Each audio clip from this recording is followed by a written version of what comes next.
looking at the term cognitive dissonance, people being unwilling to acknowledge what is right in front of their face. It is obvious that our economic system is in a shambles, that the dollar is worthless. We have a police state. Our police are dressed like the military. They act like the military. If some foreign dictator came here and took over, what the fuck, wouldn't you react? Wouldn't you do something? But since it's a domestic terrorist, right? It's a domestic fucking tyrant, a domestic king, you know, hey, it's okay. He's our king. He's... Hallelujah. We're gonna do this cowboy style.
Out here, got our 3% flag going.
Got some time, stop in, check it out. If there's room, anybody's welcome. We always welcome anybody's opinion. All you need is a thirst for good conversation, my friends. Come join us.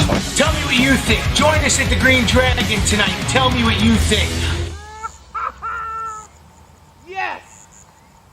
And that one's for you, Mule.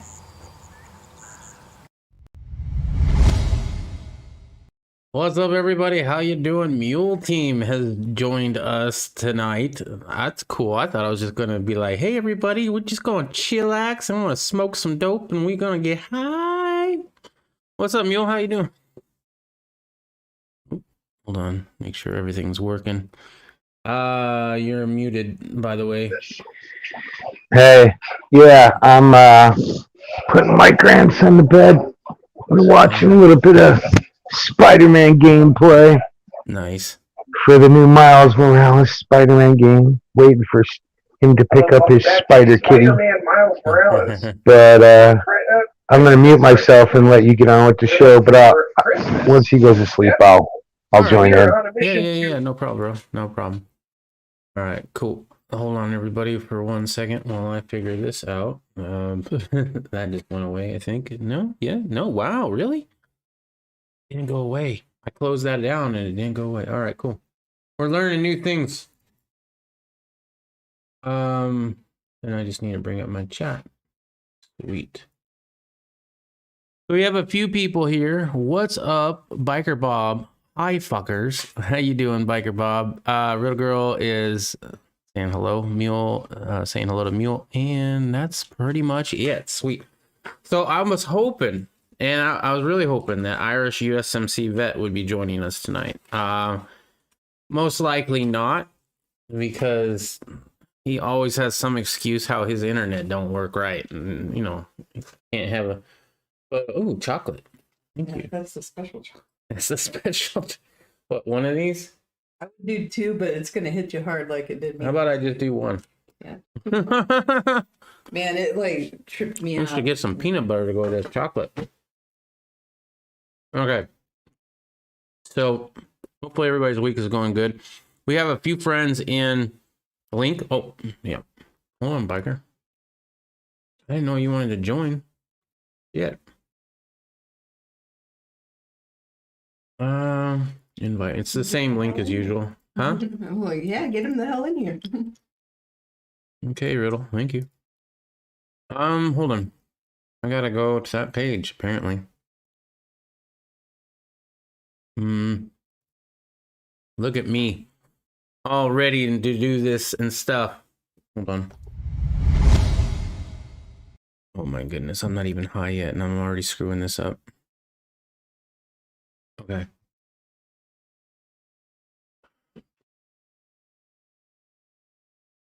Please be patient.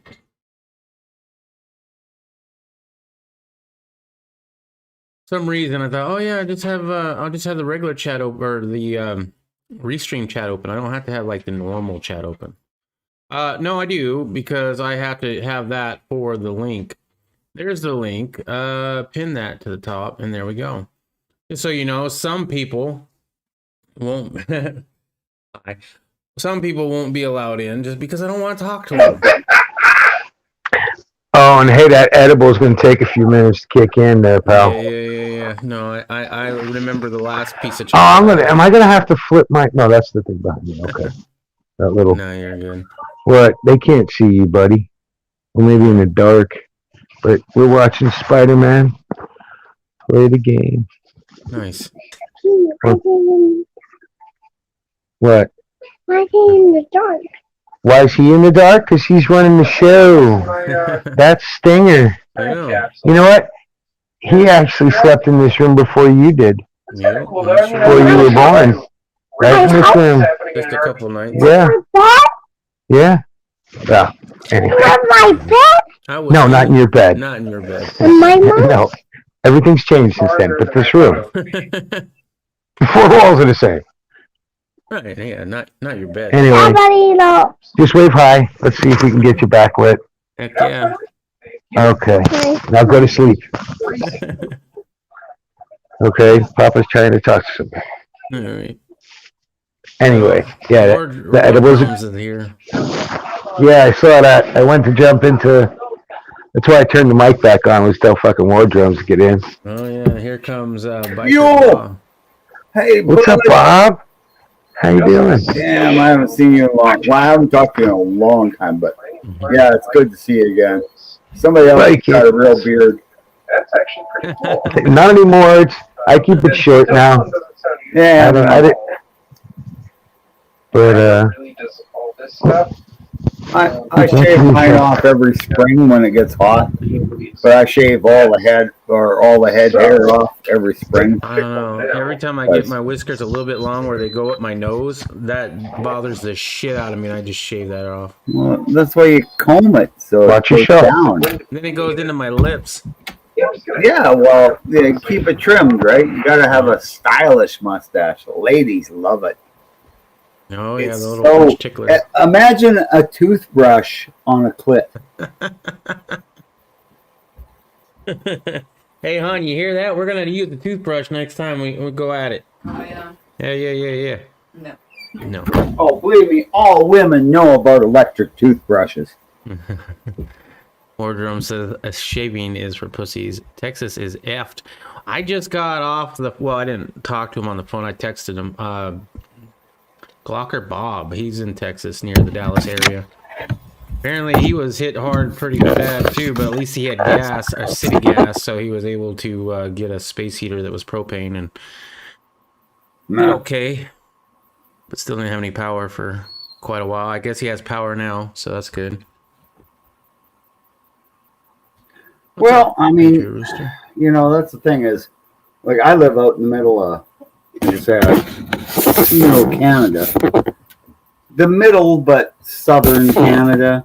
You know, I'm just like, minutes from the American border because, I got to look at, I may have to escape at some point.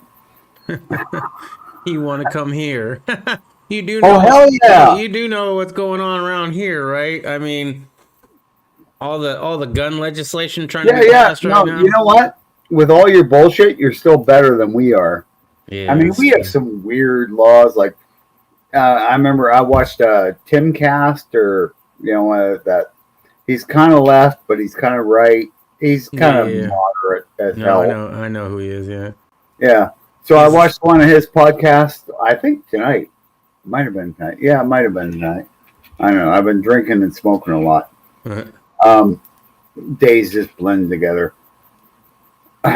Oh, just for everybody out there, I'm single and all alone, so it's okay if my days. If you're single and ready to mingle, I don't want to know about it, Bob. He's trying to pick up on the dragon. No, actually, kind of bar, bro. Actually, it's not even. I don't know that. I was married for 30 years. I want nothing to do with women for the rest of my life. I'm 62.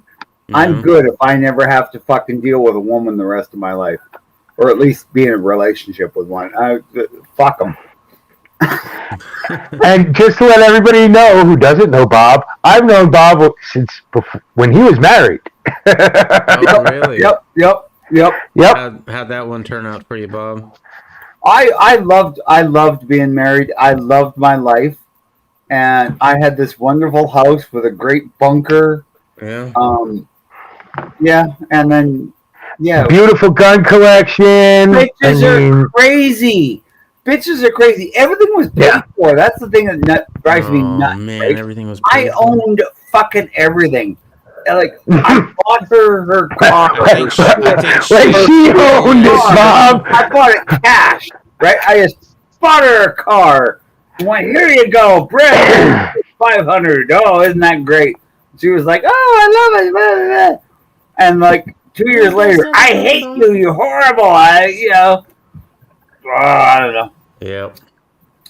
But I'm way happier now living in a tiny little trailer in a tiny little town with my guns because, well, of course, she couldn't take those because she didn't have a gun license. Right, but she got everything else. Yeah, but, well, hey, you know what? You got a trip to America, right? Once you sold all those assets and shit, so went and visited Pete.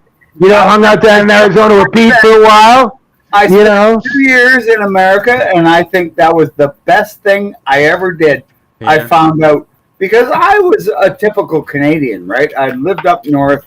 You get these Americans would come up north to, vacation, I guess, and they were they go get the free healthcare. It takes like a month to get in line for. Well, they had these giant Airstream trailers and big boats, and they were just assholes, right? And I thought, well, that was Americans. Then when I got down to America and found out, well, no, they're just like me, right? They're just regular people. It's the arrogant assholes that go vacation. Yep. Oh, man, it was like, oh. It's the assholes who go to Canada to vacation. Oh, we're going to another country. Yeah, totally getting out of the United States. Well, the funny thing is, Sting, he was down by you, okay? He was down in Tucson for quite a while, Yep. Hanging out with G-Webs. Yep. Right on. Well, yeah, 2 years. I've never even met G-Webs. Arizona. Really? He's a nice guy. I've met him. Yeah. Well, G-Webs is great, man. Yeah, I'm sure he's a good guy. I watch his shit. I just never contacted him, and now I can't even message him. And every time I even think about anything like that, I forget. But Well, anyway, so he was passing by. He was passing by me on 80, and that's how I got to meet him. But I mean, and that was awesome. We got to have coffee together. He had some lunch. I met his new puppy. Sad about the old puppy. But that poor Dobie. I love that dog. I got to know that dog. It got to know my dog. My dog there's a whole story about going to a machine gun shoot with the dogs in the camper. Did you go? The first machine gun I ever got to shoot was at Scottsdale's Gun Club. We rented a Tommy gun. That was actually the first video on my channel, I believe it. Yep. It was me shooting a Tommy gun. It's funny because G-West was going, well, you've never shot a machine gun. And I went, well, yeah, because when I was a kid, we went to, Canada Day out at the Army base, and they let you shoot everything. Nice. Like they let all the kids, the adults couldn't because they didn't want to waste the ammo on the adults. But yeah, the kids got to shoot like Sten gun. Well, they weren't Sten guns anymore. They were Sterlings. We got to shoot Sterlings. We got to shoot. When I was there, we were still using the FN, so we got to shoot full auto FNs. We got to shoot basically Browning 30 calibers, 50 cals off an armored vehicle. It was like, wow! And we just got to do that once a year because that's what they did. Right on. Now, it was the greatest thing ever. I was so happy my dad would allow me to do that. But at the same time, it was like, well, everybody's dad took you there because it's a good way to entertain the kids. Right. It was like going to the rodeo. Right. Now, I don't mean to bring up sore wounds here, but Reb, or War Drums Network, out in the chat was saying that he just spit his cigar out laughing at fucking Bob when you were talking about your wife taking everything from you. I'm not saying nothing, dude. I'm not saying nothing. I'm just like, you know what? I'm just he now has the real happy life. Yeah, I mean, like, I really didn't. That's the funny part is I never cared about money or anything. She was always the one who was all about money, and I was like, whatever. And I just made money, and she spent it, and we bought shit. But I didn't care, right? Right. But at the same time, because she was spending a lot of money, I got to spend money on firearms, ammunition, right? And so. And when, she threw me out, it was like, well, you can't keep any of these, so I have to take them all.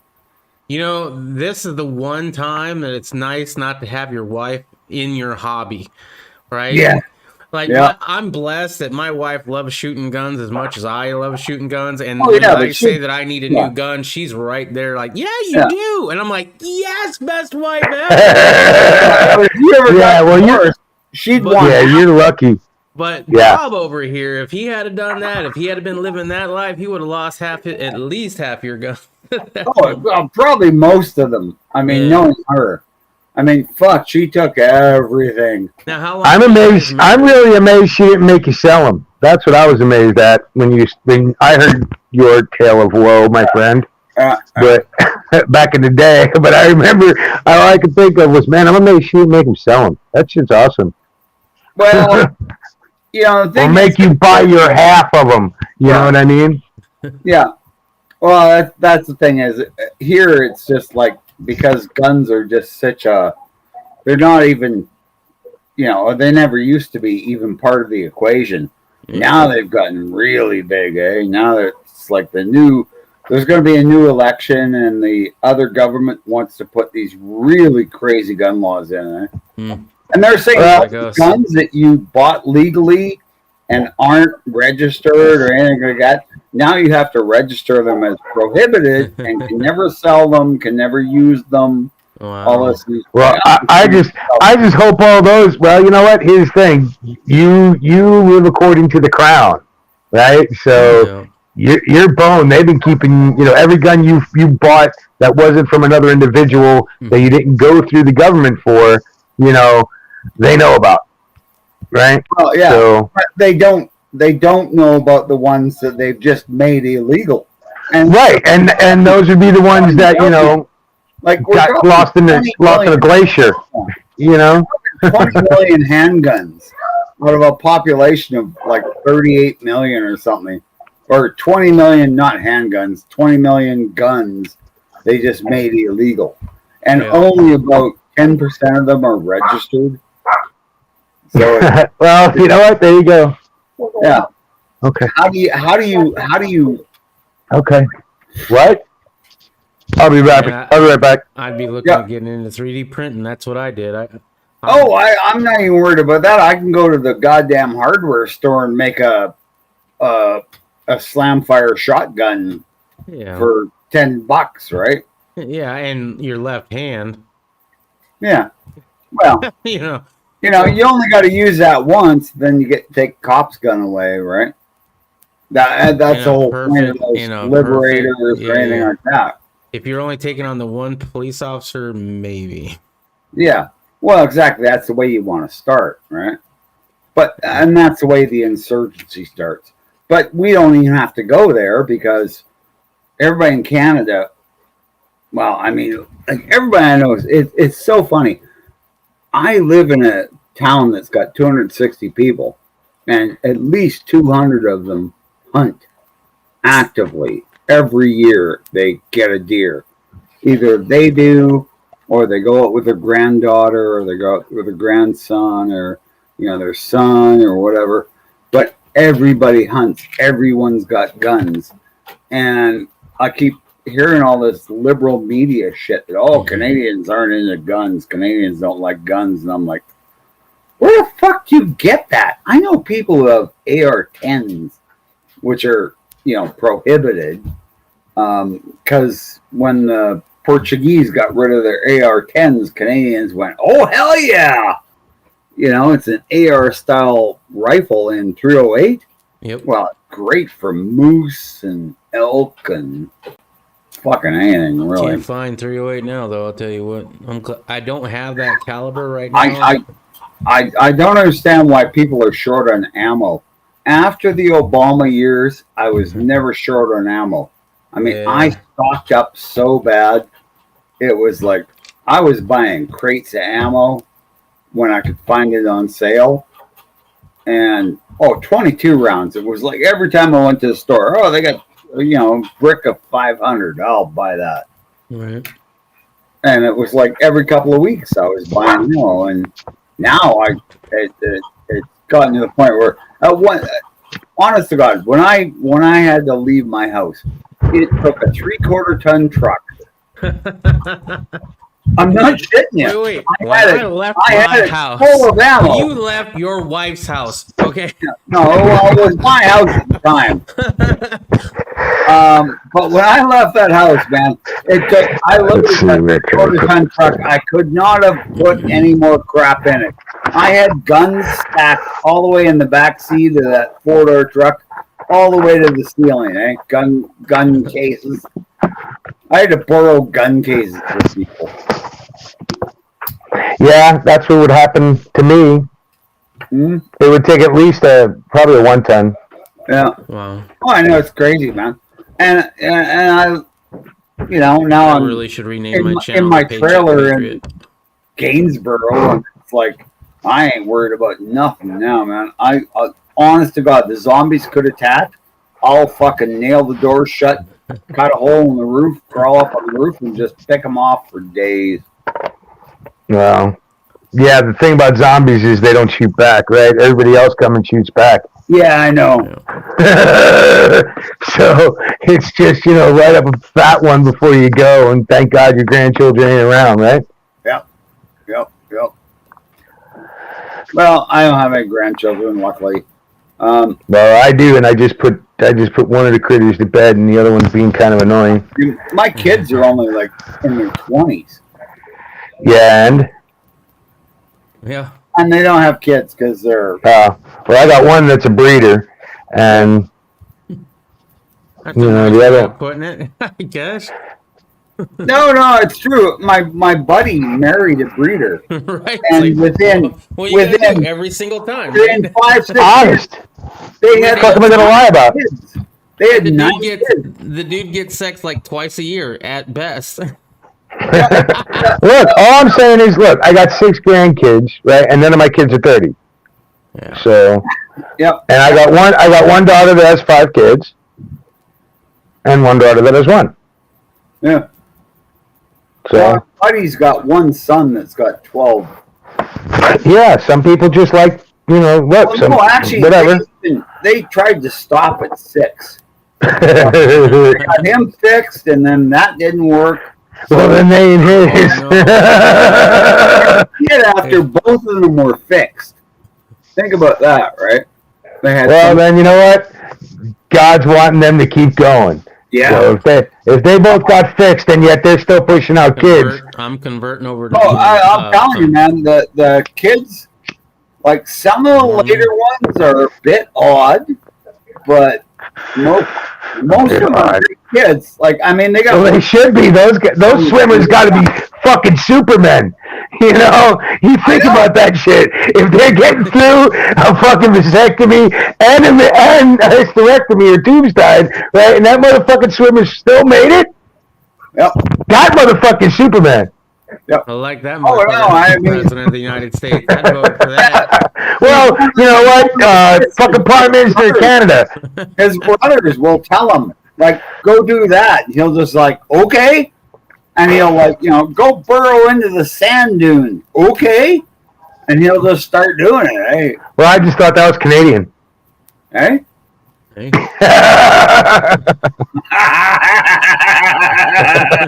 Oh no, they really are great kids, though. I mean, they're reasonably obedient. They're mischievous as hell, but really good kids. And what else are kids supposed to be? Yeah, exactly. And not, I don't expect kids to be really obedient. I mean, I expect them to be reasonably obedient and then reasonably questioning. No, they got to be able to figure out where to push their boundaries or how much they can actually push. Oh, yeah. Well, I have to be able to ask them, even if it's something that you would think isn't a boundary they should push, and right then and there they would need to know why they're doing what they're doing. You need to be able to explain to them. Yeah. Even if it's just, hey, I might have to explain this a lot better when you're an adult, ask me again. And they go, okay. And then guess what? When they're fucking 16, 17, 18, they start asking you some fucking hard-ass questions that you didn't know they were going to ask. But you told them to ask when they were older, and you tell them. And I've never lied to anybody. I'll tell you what. I just don't. I always told my kids, ask me what you want. And they were always honest with me. I was honest with them. That's what I always thought you should do. But when they turned into teenagers, it was like somebody just fucking went in there and stirred up their brain. Oh, yeah. Yeah, see, I couldn't tell my kids until after they became adults some of the shit I did. Yeah. Wow. Yeah. So, and I explained to them as they were growing up that I was learning with them because I did not have parents that trained me. I had the street, and the criminals that basically, and juvies that raised me, from the time I was about 8. Mm. So, it was like I learned from watching other people have good lives, so I tried to give them that. Now, was I perfect in it? Absolutely fucking not. Was I better than the people that quote-unquote birthed me? Fuck yeah. Well, my thing is always, am I better than my parents were, right? Like my dad was really good, but really strict, and didn't explain things, and you know, he could be at times. Other people nowadays would, of course, see him as a tyrant and an abuser and all that shit. I saw him as way better than his dad was, because I heard the way his dad was from his sister. Yep. So, like, he had just been treated terribly by his father, but he was better than his father, and so my goal was always to be better than him, right? So, I mean, I may have been very demanding, but I was never an ogre, you know? See, I had the same goal, but the fucking bar was so low. Well, right? For either one of my fucking parents, right? My bar was so low that I was easily able to beat them and still not be good enough for my own goddamn standards. Yeah, you know. I never chased my son around with a 2x4 trying to hit him because I was pissed off at him. Which my dad did that to me. You know? Yeah.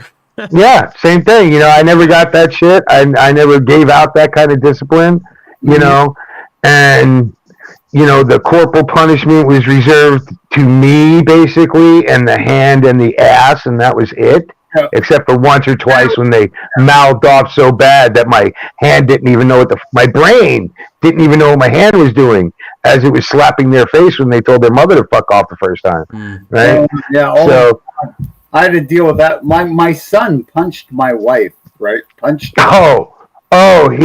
still be wearing dentures. All right, you're going over my knee.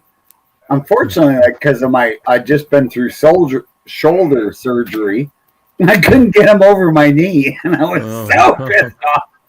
And you know, meanwhile, of course, the wife is going, "No, you can't thank him for that." And I'm like, "He punched you." Women are fucking nuts. All I'm going to say, women are nuts. Bunch of bitches. No, I mean, Hey, Bob, I got a channel you can have I don't really use. It's called Angry White Man, right? I can't. Angry White Guy, sorry. I can deal with black women. I've been watching videos of these black women activists because I try to watch both sides of of news. Dude, I would say just stay in your cabin in the woods, man. It's too much of an adventure down here in America anymore. I don't think you could handle a big black woman. I want to come back. I think she would hurt you. Montana. I'm really interested in Montana because that just sounds like my kind of country. It's like South Canada, but I mean, I guess. Yeah, it is. But you know what? I mean, if you can immigrate, fucking do it. No, I mean, shit. Right now, the borders are open, right? Are they letting people leave Canada into America because they're not stopping them from coming? They're not stopping them from coming fucking south. No, you can get an education. So you just can't go back. Yeah, well, just sell your shit or take your guns with you, right? Smuggle them motherfuckers across the border, right? They're all legal. Well, I can just get an ATF permit. Yeah, no, some of them won't be able to come in, Bob. Oh, the Russian. If they're not importable, they're not allowed to come in here, right? So the Chinese shit, the Russian shit, they're not coming in here. And your ammo won't be able to cross. But it's not that fucking hard. You know how porous the fucking northern border is? It's worse than the fucking southern border. Oh, geez, dude. I can, it's 15 minutes to the border on a gravel road, and there's no border crossing. You just drive. Yeah. So, you know what? You call me. I meet you up there. You know, I take half your ammo. I drive you wherever the fuck you want to go. I would. I'd take you half the ammo. And that's probably well worth it. Well, you pay the gas. You know, you pay the fuel price. So you pay fuel, you know, and in American dollars, not those fucking Canadian ones. Gas, grass, I wouldn't.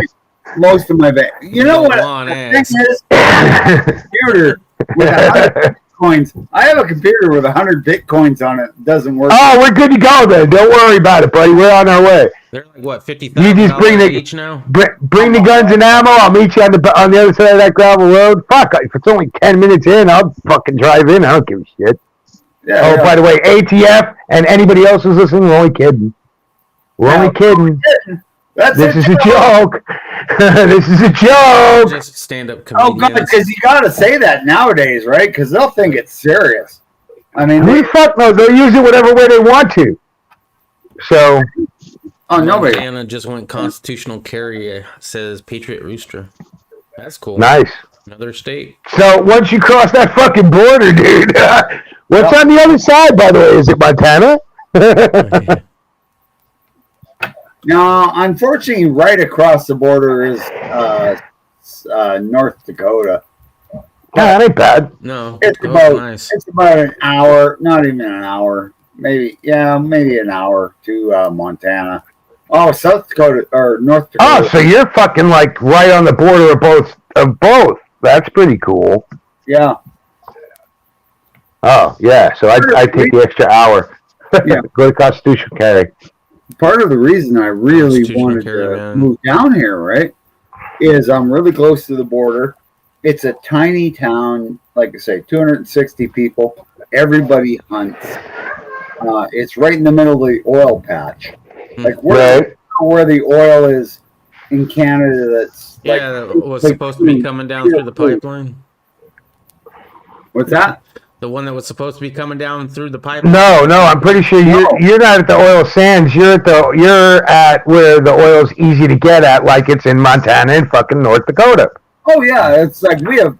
Yeah, you guys pump that shit out of the ground like it's fucking water. Yeah. Yeah. They pump it like water. Yeah, he's in a whole different part of the country. What you're thinking about, Stinger, is the oil sand. Yeah. That's where the oil pipeline was coming through. That was sand pipeline, right? Where he is, that shit comes out so nice and beautiful. That's nice North American crude, beautiful fucking crude oil coming out of there.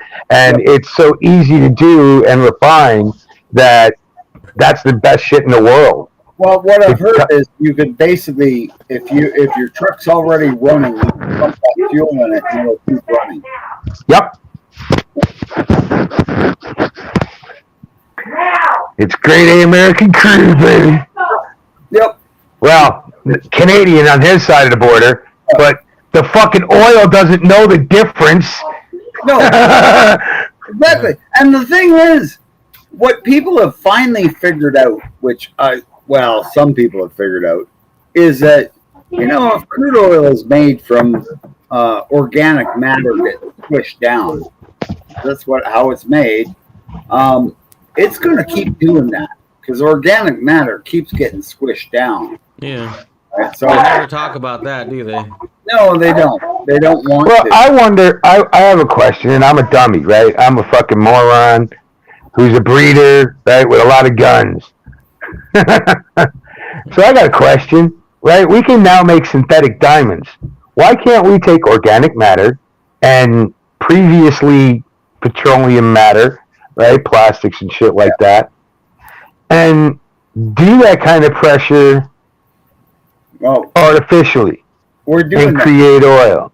People are doing that. I actually saw a video channel where a guy is taking plastic bottles and turning them into diesel fuel. Well, I'm saying that, but not just plastic bottles. Yes, that'd be a great recycling thing to do, is turn plastic fucking bottles or all plastics and back into fuels. Or what about also all our organic garbage? I mean, look at the Americans. We throw away so much fucking food. Besides us eating even twice the amount of it, but, we'll eat a ton of food and then throw away half a ton of food at every meal. Well, you heard they had the police guarding. You never went with me to an all-you-can-eat somewhere buffet. where, like, the supermarkets were throwing food out, and people were trying to go through the dumpsters, so they phoned the police. Yeah. So people from taking food out of the dumpsters because they're starving. It's insane. Right? Biker Bob is a softie. Well, no, I mean, look, if your power's out, right? I mean, That happened where in Texas or something, like Houston or some shit, Yeah. or Dallas, right? I thought. Oh, maybe Austin. I don't know, one of the fucking cities down there. But they've never dealt. You know, most of the people alive down there have not dealt with this kind of snow that they've gotten, right?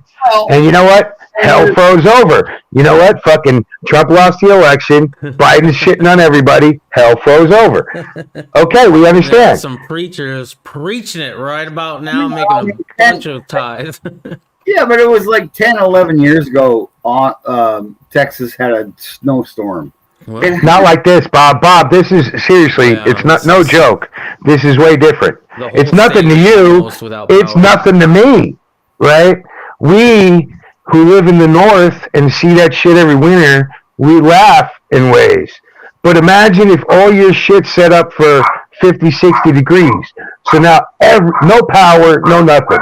You're not from a winter place. You don't know to keep a snow shovel. You don't know to keep warm blankets and clothing. You don't know to keep your pipes fucking trickling to keep running so they don't freeze.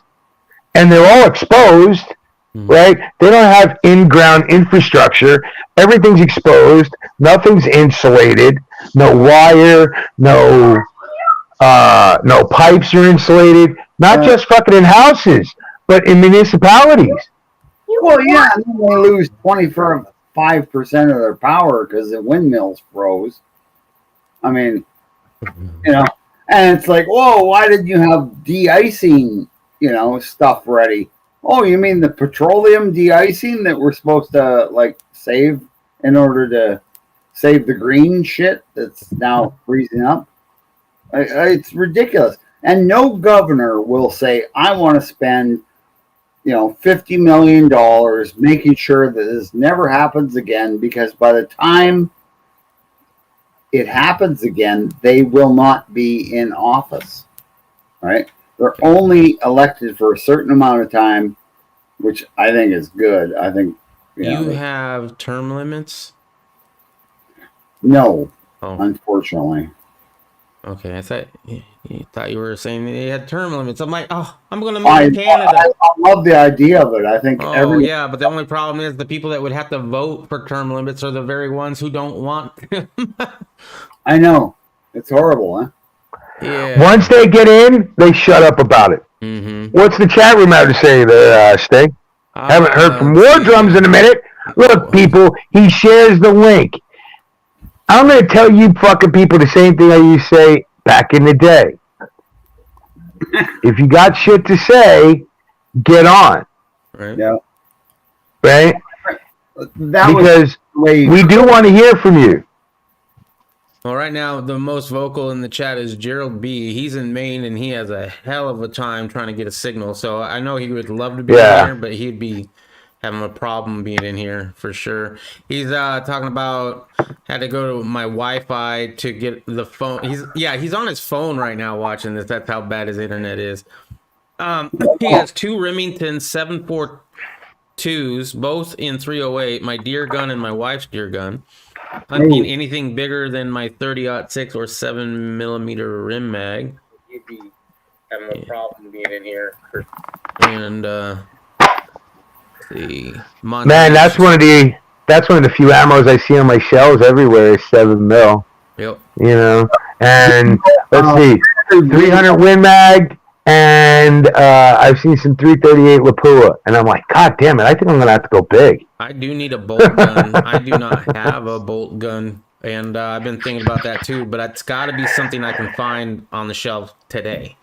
Well, that's what I'm saying. But prices. No, there's nothing normal about that fucking ammo, and they got it on discount. And I'm like, yeah, you got it on discount at $2 a round. Yeah. I'm like, what the fuck are you talking about discount? Yeah. 338 Lapua? Fuck you. Like 30-06 has always been ridiculous. That's my favorite caliber. I have a bunch of guns, shoot it. Everything from, my single shot sniper, tactical rifle, short little handy rifle with a 20-car scope on it that, will shoot out to a mile. It's hilarious. And then, my dad's rifle that started me on the whole 30-06 thing. And it was his hunting rifle. And because my dad hunted in the 40s and 50s in Canada, it's like he hunted elk, moose, deer. So it's 30-06, and he likes semi-automatics, right? He came out of the Second World War just thinking that was the best system to have a rifle, eh? Right, follow-up shot. You know, been involved. Well, he'd been involved in a lot of testing and stuff, and he just thought semi-automatic 30-06. That was the way to go. Well, for big game in Canada, eh? And like anything living on the continent of North America. So I mean, he hunted everything from. Well, he never hunted bear. He just wasn't interested. But moose, elk, like anything that you could eat. You're making me hungry, so stop talking about it, Bob. Yeah, I know. I know. I'm getting hungry. And my son just brought home some leftover filet mignon from a birthday party. And I'm like, ooh, man. I want to make everybody listen to me eat. Next month, I find out whether I got my moose permit. Nice. Yeah. Well, what's the percentage that you got? About every 3 years, you get your permit. Oh, okay. 25 cool, or cool. 33%. Here you get your deer permit. So we always get a deer, but it'd be really nice to get a moose. Right. Well, do you get like an elk one in between? If you apply, yeah. We just don't have that many elk that are really convenient. You have to drive a couple hours. So, like, deer you can get like in 10 minutes driving. 10 minutes. A moose you can get driving an hour. Elk it's a couple hours. Poor Bob. Poor Bob. Well, you know how I'd be hunting for a week. Like my sympathies. I grew up on a farm that we got an elk permit, like a homeowner's permit every year. Right. Yep. So we would get an elk every year, and it was just like, it's another elk, because they would walk into the yard and wait to get shot. It was like. But I mean, these days, filling the freezer like that, I mean, I only got a 1 deer freezer. If I could put moose and elk in it, I'd have a 10 deer freezer. Well, that's part of the problem too. Is now that I got my if I get my moose permit, I have to buy a new freezer or a bigger freezer because mine's 5 cubic feet. I get a moose that fills it and then some. Yeah. But shit, that'll last you a few years, especially when it's just you you and the dog. 800 pounds of meat. Oof. Just meat. So that's like, that's a lot 2 years for me. I mean, normally a deer is fine, but I just don't like the taste of deer. Makes good sausage, but you got to mix it with pork. So that means I got to buy a pig. Unless I get a wild pig this year. I've been kind of thinking that because they're starting to move into the area, which is really kind of fun because I like the idea. Yeah, down in Texas, but they won't allow us to shoot them at night. That's the problem, and that's when they're supposed to come out. We have this whole night hunting thing. You can only do it if you're native, and I think I'm only that's racist. Well, yeah, but I'm only 32% native, so that's not quite enough. Oh my goodness! Did you have to take a test? What are you gonna do, right? Yeah. I just go. Well, I killed him first light. Yeah, he's a little stiff, but. Yeah, I would imagine it's the same. There's a rule in Alaska that you can't hunt by plane, I guess. And I'd never heard about that until I was watching, I think it was Mountain Men or one of those. Oh, no, I mean, like, we have things you can't shoot out of a vehicle, you can't shoot off your snowmobile, because otherwise people would. And, that's kind of dumb. Depends on the situation if it's dumb or not. I mean, it's actually kind of dumb. If you're on a moving vehicle, you're not going to hit shit. Unless you've got a bunch of rounds, which they don't allow us to have, so. I mean, 5-round magazines on rifles. Think about that. Wow. 5 rounds. Bah, bah, bah, bah, bah. Change your mag. In all rifles? Oh, pistols, we get 10 rounds. Woo! It was so nice coming down south. I had G-Web's, I had some magazines ordered to him. And so I had all these 30-round mags for my VC and 15-round mags for my Browning high power when I got down there. I did actually, though, bring a 100-round mag, which was just in one of his Instagrams lately. A 100-round drum I had for my Ruger 1022. But while I was down there, they changed the fucking laws, and I couldn't bring it back. Oh, no. Yeah. They made Ruger 1022s.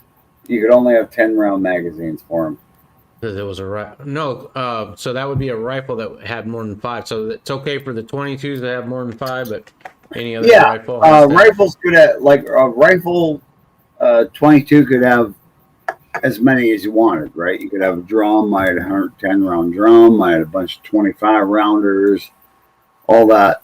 That was fine when I went down to the States. And then when I was coming back, announcement, oh, yeah, because the Ruger released the 1022 and Charger in Canada, which was a semi-automatic 1022 pistol with a bipod, stupid gun. Anyway, they released that. So then the government said, ooh, a pistol that takes these big magazines, we're just going to outlaw all magazines for this pistol that holds more than 10 rounds. And I'm like, but I don't have a pistol, and I just have a rifle. Here's my magazine that is for my pistol. Yeah.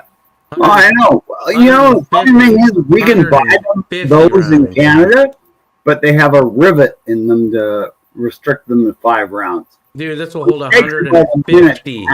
150. Yeah. Well, like I say, we can buy them in Canada, but it takes, you know, it's got a rivet in it to, you know, limit it to 10 for a pistol. But it takes, I don't know, a minute and a half to take the rivet out. It's ridiculous. That magazine cost me $450 back in, I think, was it 2012-ish? When I got that? Yeah, and what are those beta mags going for now? I have no idea. That's not a beta mag. That was a saw mag. No, oh, okay. The beta mags, I never really bought one. They're about $150 back in the day. Yeah. Thing is, they're. I mean, number one, I found that, like, even though mine was a German-made drum, I got it to do a full 110-round dump maybe like every second time I tried to use it. Otherwise, it was like you had to rack. You always had a failure to feed. Still, it was pretty good. You'd get 30, 40 rounds. You'd have failure. You could rack it. It would start firing again. So hey, Bob. Get off guns for a minute, though. I'm just, but generally keeping the guns, period. Yeah. I'm really going to stop eating while Sting's eating. I'll eat after him. Oh, okay. No, I'm not kidding. That way Stinger can mute, because otherwise it's kind of annoying. Anyway, so, no, but all kidding aside, right? Trying to keep people, at least somebody's watching, I'm sure. So let's keep them happy a little bit so they're not getting crunched in the ear.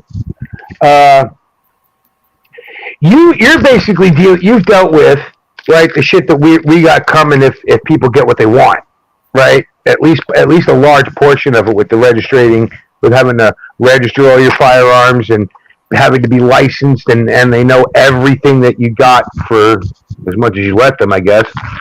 But you know, how's that dealt with the gun community up there? I mean, at one time, every fucking Canadian had a gun. I mean, guns in Canada were just as fucking much a part of their national pride and fucking, you know, identity as it is in America at one time. And now you look at Canadians and you go, wow, what the fuck happened? You know? Same with Australians, right? It's surprising how many people that were once under the same, or all stemmed from the same fucking basic idea, the same basic, lineage, how differently we've done. The parent company, the parent country is now a fucking dystopian nightmare, right? And it seems like more and more each of the satellite countries or children countries are turning the same way, right? I think, and especially in firearms, right? And like we say, you have to deal with a fucking registry, so they can come up and knock at your fucking door anytime they want with a fucking list and tell you, look, you got to turn this into the Crown. A, B, C, D, E. To a point, right? The ones they know about. Yeah, to a point. The ones they know about. Yeah. Right. The one point I want to make is, and I think this is something that Australians would agree with, is when they brought those laws in, probably only maybe 20% of the people complied. I mean, I know they did it here. Most of the people I know never registered any of their long guns, ever. Even when they made it law, they just went, oh, fuck that, I'm not going to pay to register my rifles and shotguns. So they still have those hunting arms and other types of guns that, they owned before they made the registry. The people just went, no, I'm not going to do it. They didn't comply. Yeah, but look at like you, right? So take you. Say this was actually applying to you. Not saying it is for the Crown or the fucking NSA. We're not actually saying that, but I'm going to use you as an example, right? So say that's exactly what you did, right? So now you have a bunch of off-book weapons that if they ever show up again on anybody's fucking radar, the people that they show up with are in fucking, they have to answer some fucking questions, right? Which is what we're basically which is what everybody talks about when they fucking talk about, oh, it fell overboard in a boating accident. You're going to disappear this gun into the wind, right? I understand. I told my kids, you know what, burn me at the fucking stake, but bury my guns in the hole that you put my gravestone at, Yep. Because someday, if we ain't using them already, you're going to need them, right? And yet, what happens to those? Because what happens to the kids? The kids ain't going to want to deal with that shit. They may end up, being so propagandized or so, fucking drinking the Kool-Aid or so just controlled now by whatever the fucking, because our world, we are not living in the world we were trained and grew up for. That shit changed about 1995 with the fucking first Windows. Right? Once the internet went to the masses, that shit changed. Right? And how much changed? Well, it was really cool from 95 to 2001, September 11th. Right? By September 15th, the fucking Patriot Act was in, and the whole world changed. Yep. Now, it was already changing before then. The consolidation of power among media groups and the incestuous relationship between the fourth estate and every other fucking estate, right? The judicial, the Congress and the executive, and on our side, right, of the border. And it just blew out from there. Right? It just blew out from fucking 9/11. Now, who did 9/11? Everybody has their own opinions on that, right? I have mine. I've told them here the dragon ad nauseum, right? And I lived in New York at the time. I had friends of mine. I was born and raised there, so I had friends of mine who I grew up with that were firefighters that went into that fucking tower and never came out. So whatever my opinion is, it's mine. And I'm keeping that motherfucker to my grave. And I'm going to teach it to every one of my fucking grandchildren so they will always know. Dude, so when I die, just like weapons, when I die, my weapons are going to people who are not even born yet, because I'm sure my other children are going to have grandchildren. Yep. Are going to have children. So they are going along with all the dark little secrets that I will know, and that one book that we once lived by, the fucking Constitution. There'll be a Constitution and a Bible there too, because if shit goes crazy and dark, those two can set you up to live a decent life. Yep. It's going to be a hard life, but it's going to be a decent one. Yep. I agree with you 100%, dude. I watched the towers go down. I was at home watching on the news. And I could see this. I literally went up to a hill right above where I lived. Right, I was raising my daughter. I owned a bar at the time, so I didn't have the day job anymore. I finally gave that up because we were making enough money. And I was raising my youngest daughter. She was just born a couple of months before, June 6th, right? And I took her and we went up to the top of the mountain, and we could see the smoke 90 miles away. Yeah. Oh, it was an insane point. Yeah. And my brother-in-law was there, and he was in the fire department at the time, but he was working on the New York Sound, right? So he was working in New York, East River, Hudson River, the fucking Kills and all that shit, New York Bay. And so he was hauling people off fucking Battery Park and taking them off over to Governor's Island and shit like that. So yeah, it's fucking bad. But the whole world changed then, right? Everything fucking changed. The elites decided, whether they did it or not, but that was the game changer right there that allowed America to become a fucking dystopian nightmare. Hey, my nephew, my 18-year-old nephew joined the military, and he went off and fought in Afghanistan. Yeah. He wasn't that bad when he came back. He's a little. Well, here's a side note. Where do empires go to die? Afghanistan. That's always been the answer. And guess what empire's dying? Yeah. Well, it ain't yours, right? It ain't Canada's. No. I think it ain't the fucking British Empire. The British Empire is already a dead fucking empire. Yeah. I think it's us. American empire is dying. It needs to split. It needs to take those fucking leftist lunatics and go wherever, to the coast, basically. Well, the bitch about the West Coast is if the West Coast separates from the United States of America, if we break up as a country, right? Yeah. The West Coast is going to be invaded by China within 5 years. And it's just going to become an outpost of fucking China.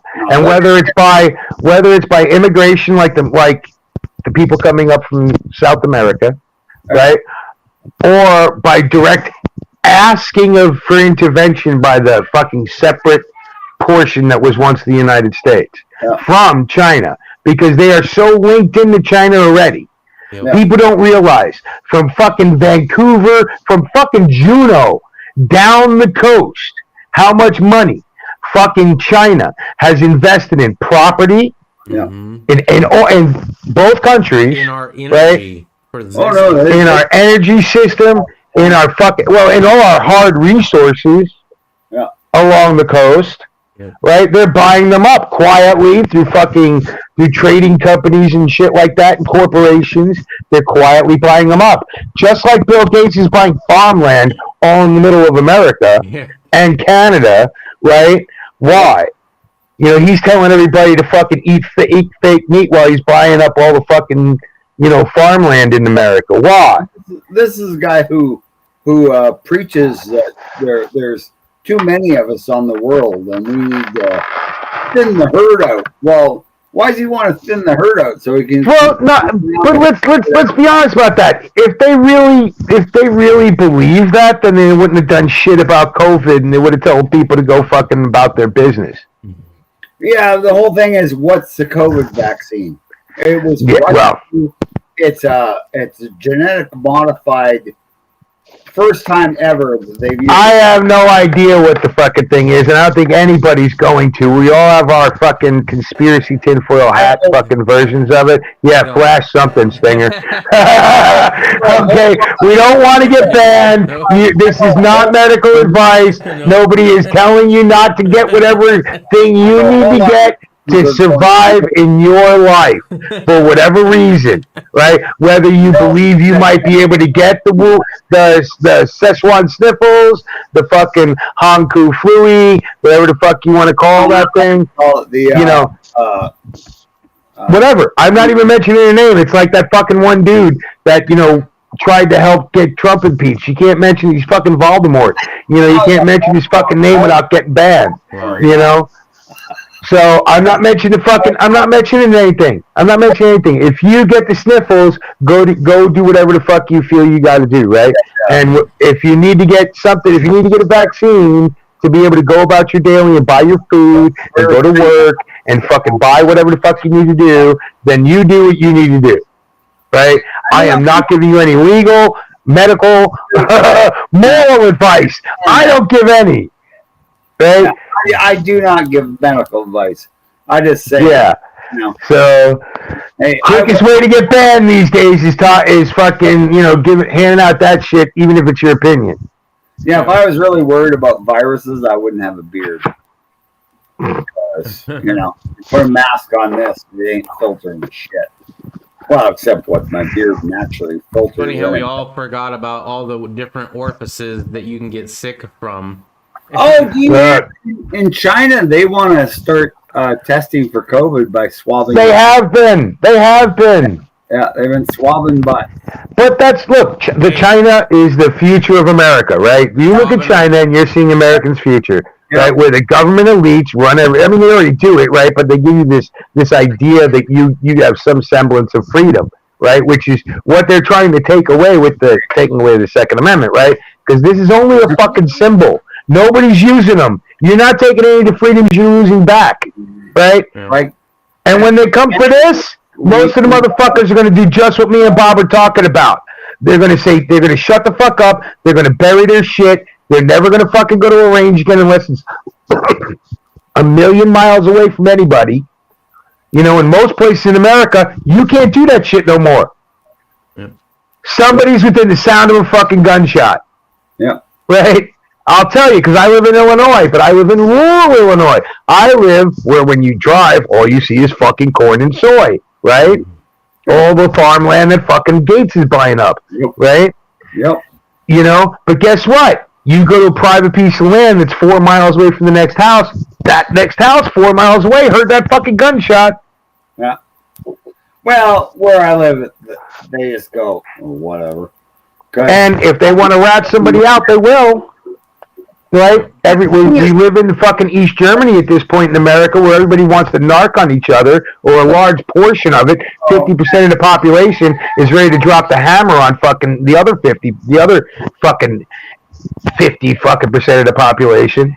Middle Canada, though, is so redneck. It is perfectly aligned with Montana and North Dakota, South Dakota. Really, if they do ever, which I think is going to happen, I really think that America is going to split apart, balkanize, as they call it. But if they do, at the same time, I agree. You're going to see a bunch of at least two, maybe three provinces in Canada go, we're joining them because this government we have is not doing anything for us. And I would love that. It would mean that, one of the major things would be a Second Amendment. How about we start with term limits and then we'll get to the weapons? Yeah. That is the first thing. If I had to sign anything, I'd be like, the first new amendment of this new united whatever the hell we are. Yeah. Term fucking limits. 4 years. Well, hey, Stinger, if I were you then, I'd be buying that RV, brother. Because you got to get the fuck out, because you're too close to the West Coast, right? Arizona likes to think it's fucking Freedomville, right? No. That's what I was going to say. Here in Phoenix, you said you have neighbors that will rat you out. Here in Phoenix, if you shoot a gun, they know exactly where that gunshot happened within seconds. Oh, yeah. They have that fucking sound system. Yep. Yeah. Crazy. Where the mics can pick it up. Suppressed. I can't believe you live in Phoenix, and I never got to meet you. Yeah. I was there, I don't know how many times. You know what? You were really active a couple Yeah, there years. was a few times I go away for a little while. I come back. You know, it's whatever it is. It's a bad relationship with YouTube. I'm about to go away permanently, exactly. So I'm about to go away permanently, whether I want it or not. Speaking of bad relationships with fucking with the online shit, right? So I'm on fucking Facebook the other day and I'm posting shit, right? And one of the things and fucking me and Facebook, we have an abusive relationship, right? Get out. I will deal with you in a minute, Decky. Go pee. I will deal with you in a minute. Let me tell them this story. Anyway, so I'm in an abusive relationship with fucking Facebook for sure. Anyway, so I post this thing and it's like, I show this picture of Hitler looking over, the map of Europe, right? With his generals right after they fucking invaded like Poland and France and shit, And they're all big smiles, and on the banner I have, it's like, oh, the Facebook team planning on, how they're gonna ban me next. Guess what they did for that shit? They fucking banned me. Okay? So then I went so I disputed it with them, right? So then they said, okay, you know what? I guess we really can't ban this because if we do, we're actually doing exactly what he said. So they let it go finally, right? But now every time I log on, it keeps telling me I'm banned, but it has not stopped me from posting a single fucking thing. And I keep getting worse.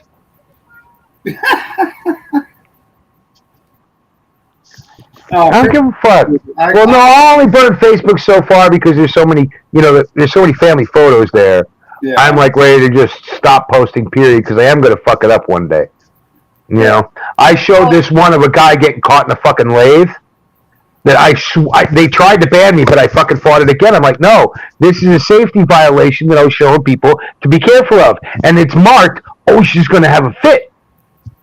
Right? And I'm like, man, there's no way this thing's going to go through because it shows the dude get fucking spun by the lathe and just chop to pieces, right? He turned into fucking instant hamburger. You watch his head pop off, And nope, they let it through because I'm like, look, it's an OSHA violation. Well, it's just their rules are insane. They banned Australia. All of Australia. I mean, fucking whole country. And Poland's next. Because they're about to do the same shit. Yeah. Oh, Poland's got balls, man. Mm-hmm.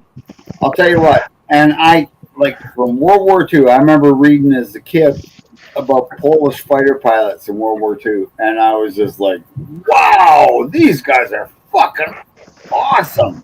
Oh yeah, they're fucking madmen. All the ones that bounced once the Poles lost and shit, and they went over to fucking they escaped Europe, which they stole all the fucking planes, right? And loaded up almost every plane they could with every military person they could get.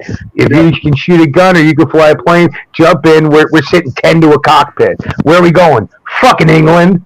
We're going to fucking the biggest aircraft carrier ever in the world. Yep. And then they fought like fucking maniacs. Yeah. Oh, because they had reason to. Yeah. Exactly. And I just wonder how bad America's divorce is going to be. Is it going to be as bad as yours, Bob? I mean, I think about it. When Texas splits, is it going to keep Fort Hood? When California goes, is it going to keep Pendleton? I think it's going to. At least the majority of them. I mean, but what about the equipment? Right, so if we split up in all these little places, is it going to be like Russia? Whatever ground, so all of a sudden fucking Idaho's a nuclear power? Or fucking Iowa, right? Because I can't tell you how many's over in fucking Iowa or Montana or fucking Wisconsin and fucking Minnesota that people don't fucking know about here in Illinois. I think if you look at the map, it's going to go straight north. It's going to be basically everything but the coast. Yeah, you think Middle America is going to keep most of its shit and go fuck you all from the Rockies back? Yep.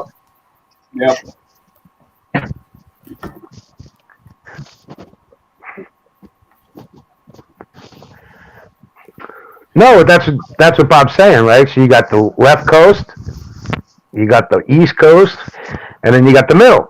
Now, who's going to get what, right? Is Pennsylvania going to be an east coast part of the country? Or is Ohio?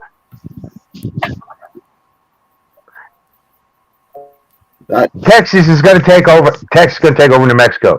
The border there is going to be Arizona, and then it's going to be whatever Texas is involved I with. think it's Right? That's And what if Texas sticks with the middle of the country, then yeah, it's going to stay. Now Colorado's questionable. Utah's questionable. no. I think Right? Utah will not go with the left. I mean, they're definitely going to go right. Yeah, but then you're going to have like pockets like Illinois and Minnesota who are going to want to go with the fucking east. Who want to be bitching about fucking being stuck in the middle with the goddamn nuts, the gun nuts. It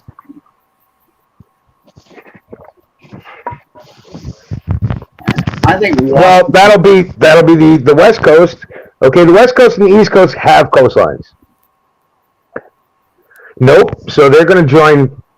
Well, they're joining California. They'll be taken over by California, joining it by force or by acquisition, right? Same with Nevada, right?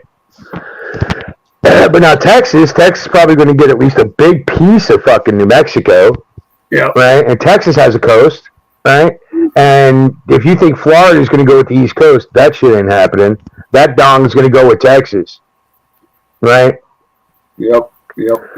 So, and then you have the Mississippi, straight up the Mississippi up through the breadbasket of America, and a large portion of the industrial heartland where are they going to go? Are they going to, that's why I say Pennsylvania, because there's still a lot of iron and coal in those fucking hills. Yeah. Well, right?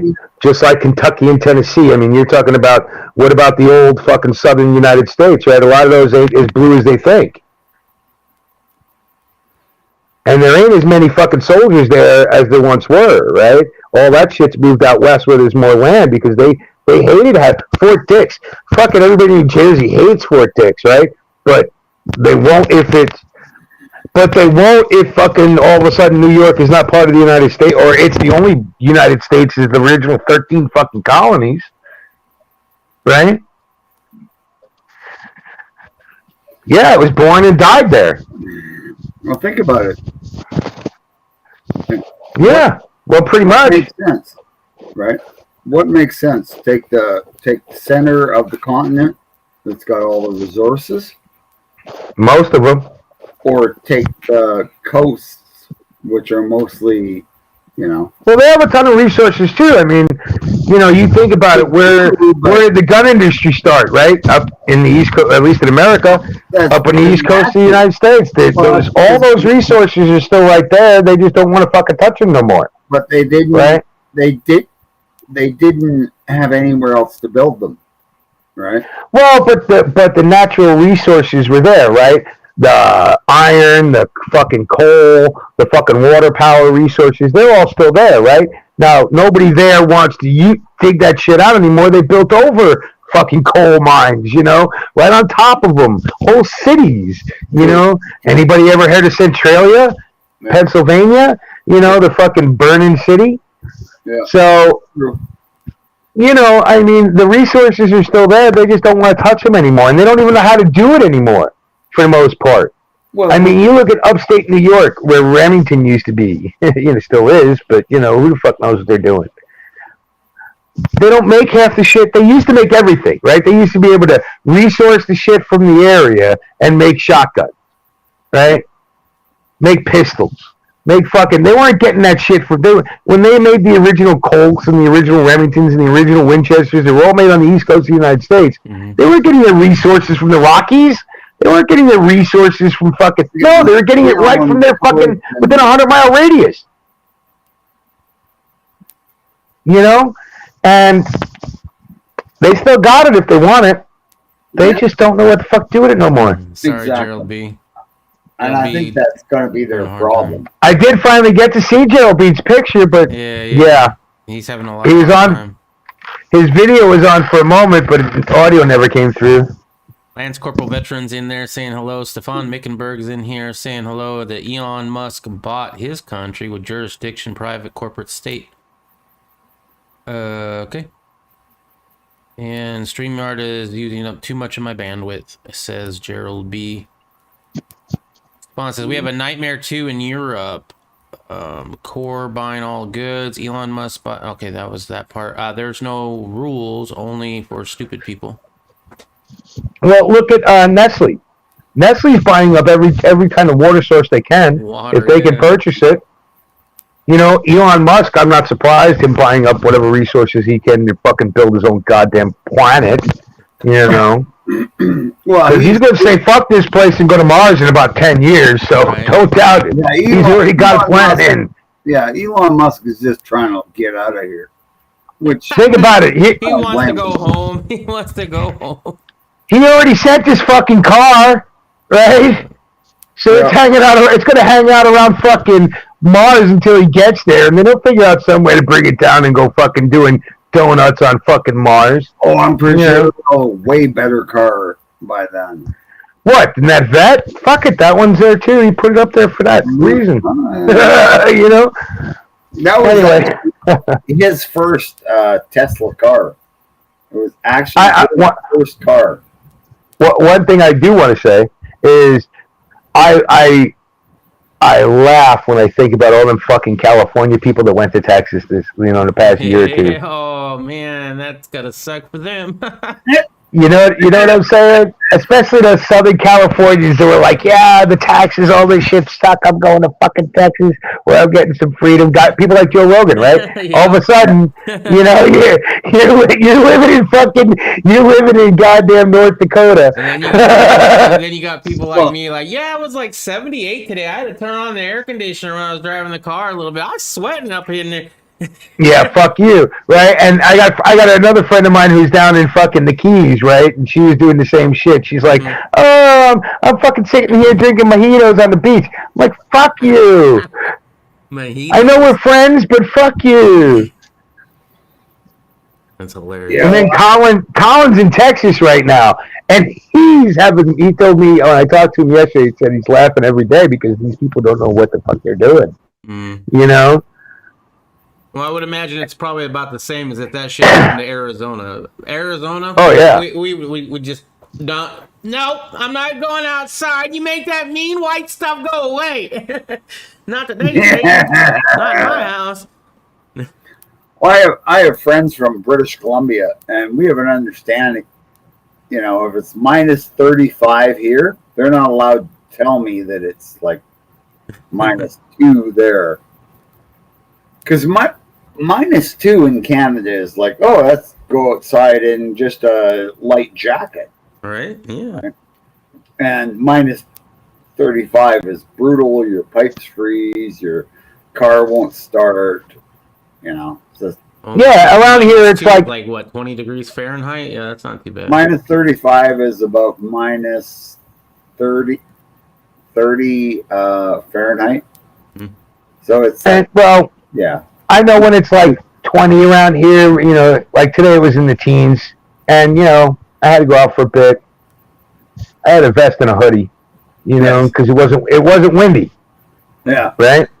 Oh, it's a wind. If it's windy, it's a whole different ballgame. If it's fucking windy, that hoodie, that vest is only layer, 1. Yeah. Out comes layer 2, 3, 4. You know, until I look like, I weigh 100 pounds more than I do at this point. The kid from the Christmas Story. Hey, no joke. No, but at one time I was a much bigger human than I am now. I'm literally half the size I was at one point. Right? But I kept all those fucking coats and shit and the winter shit from when I was that fucking big. I did not send that on to other big people. I kept that shit. Because I know when I want to fucking layer, I want to layer. I don't want to fuck around. No, I do not miss it. I lived 10 years in Wisconsin. I don't miss that shit, not one bit. Not one bit.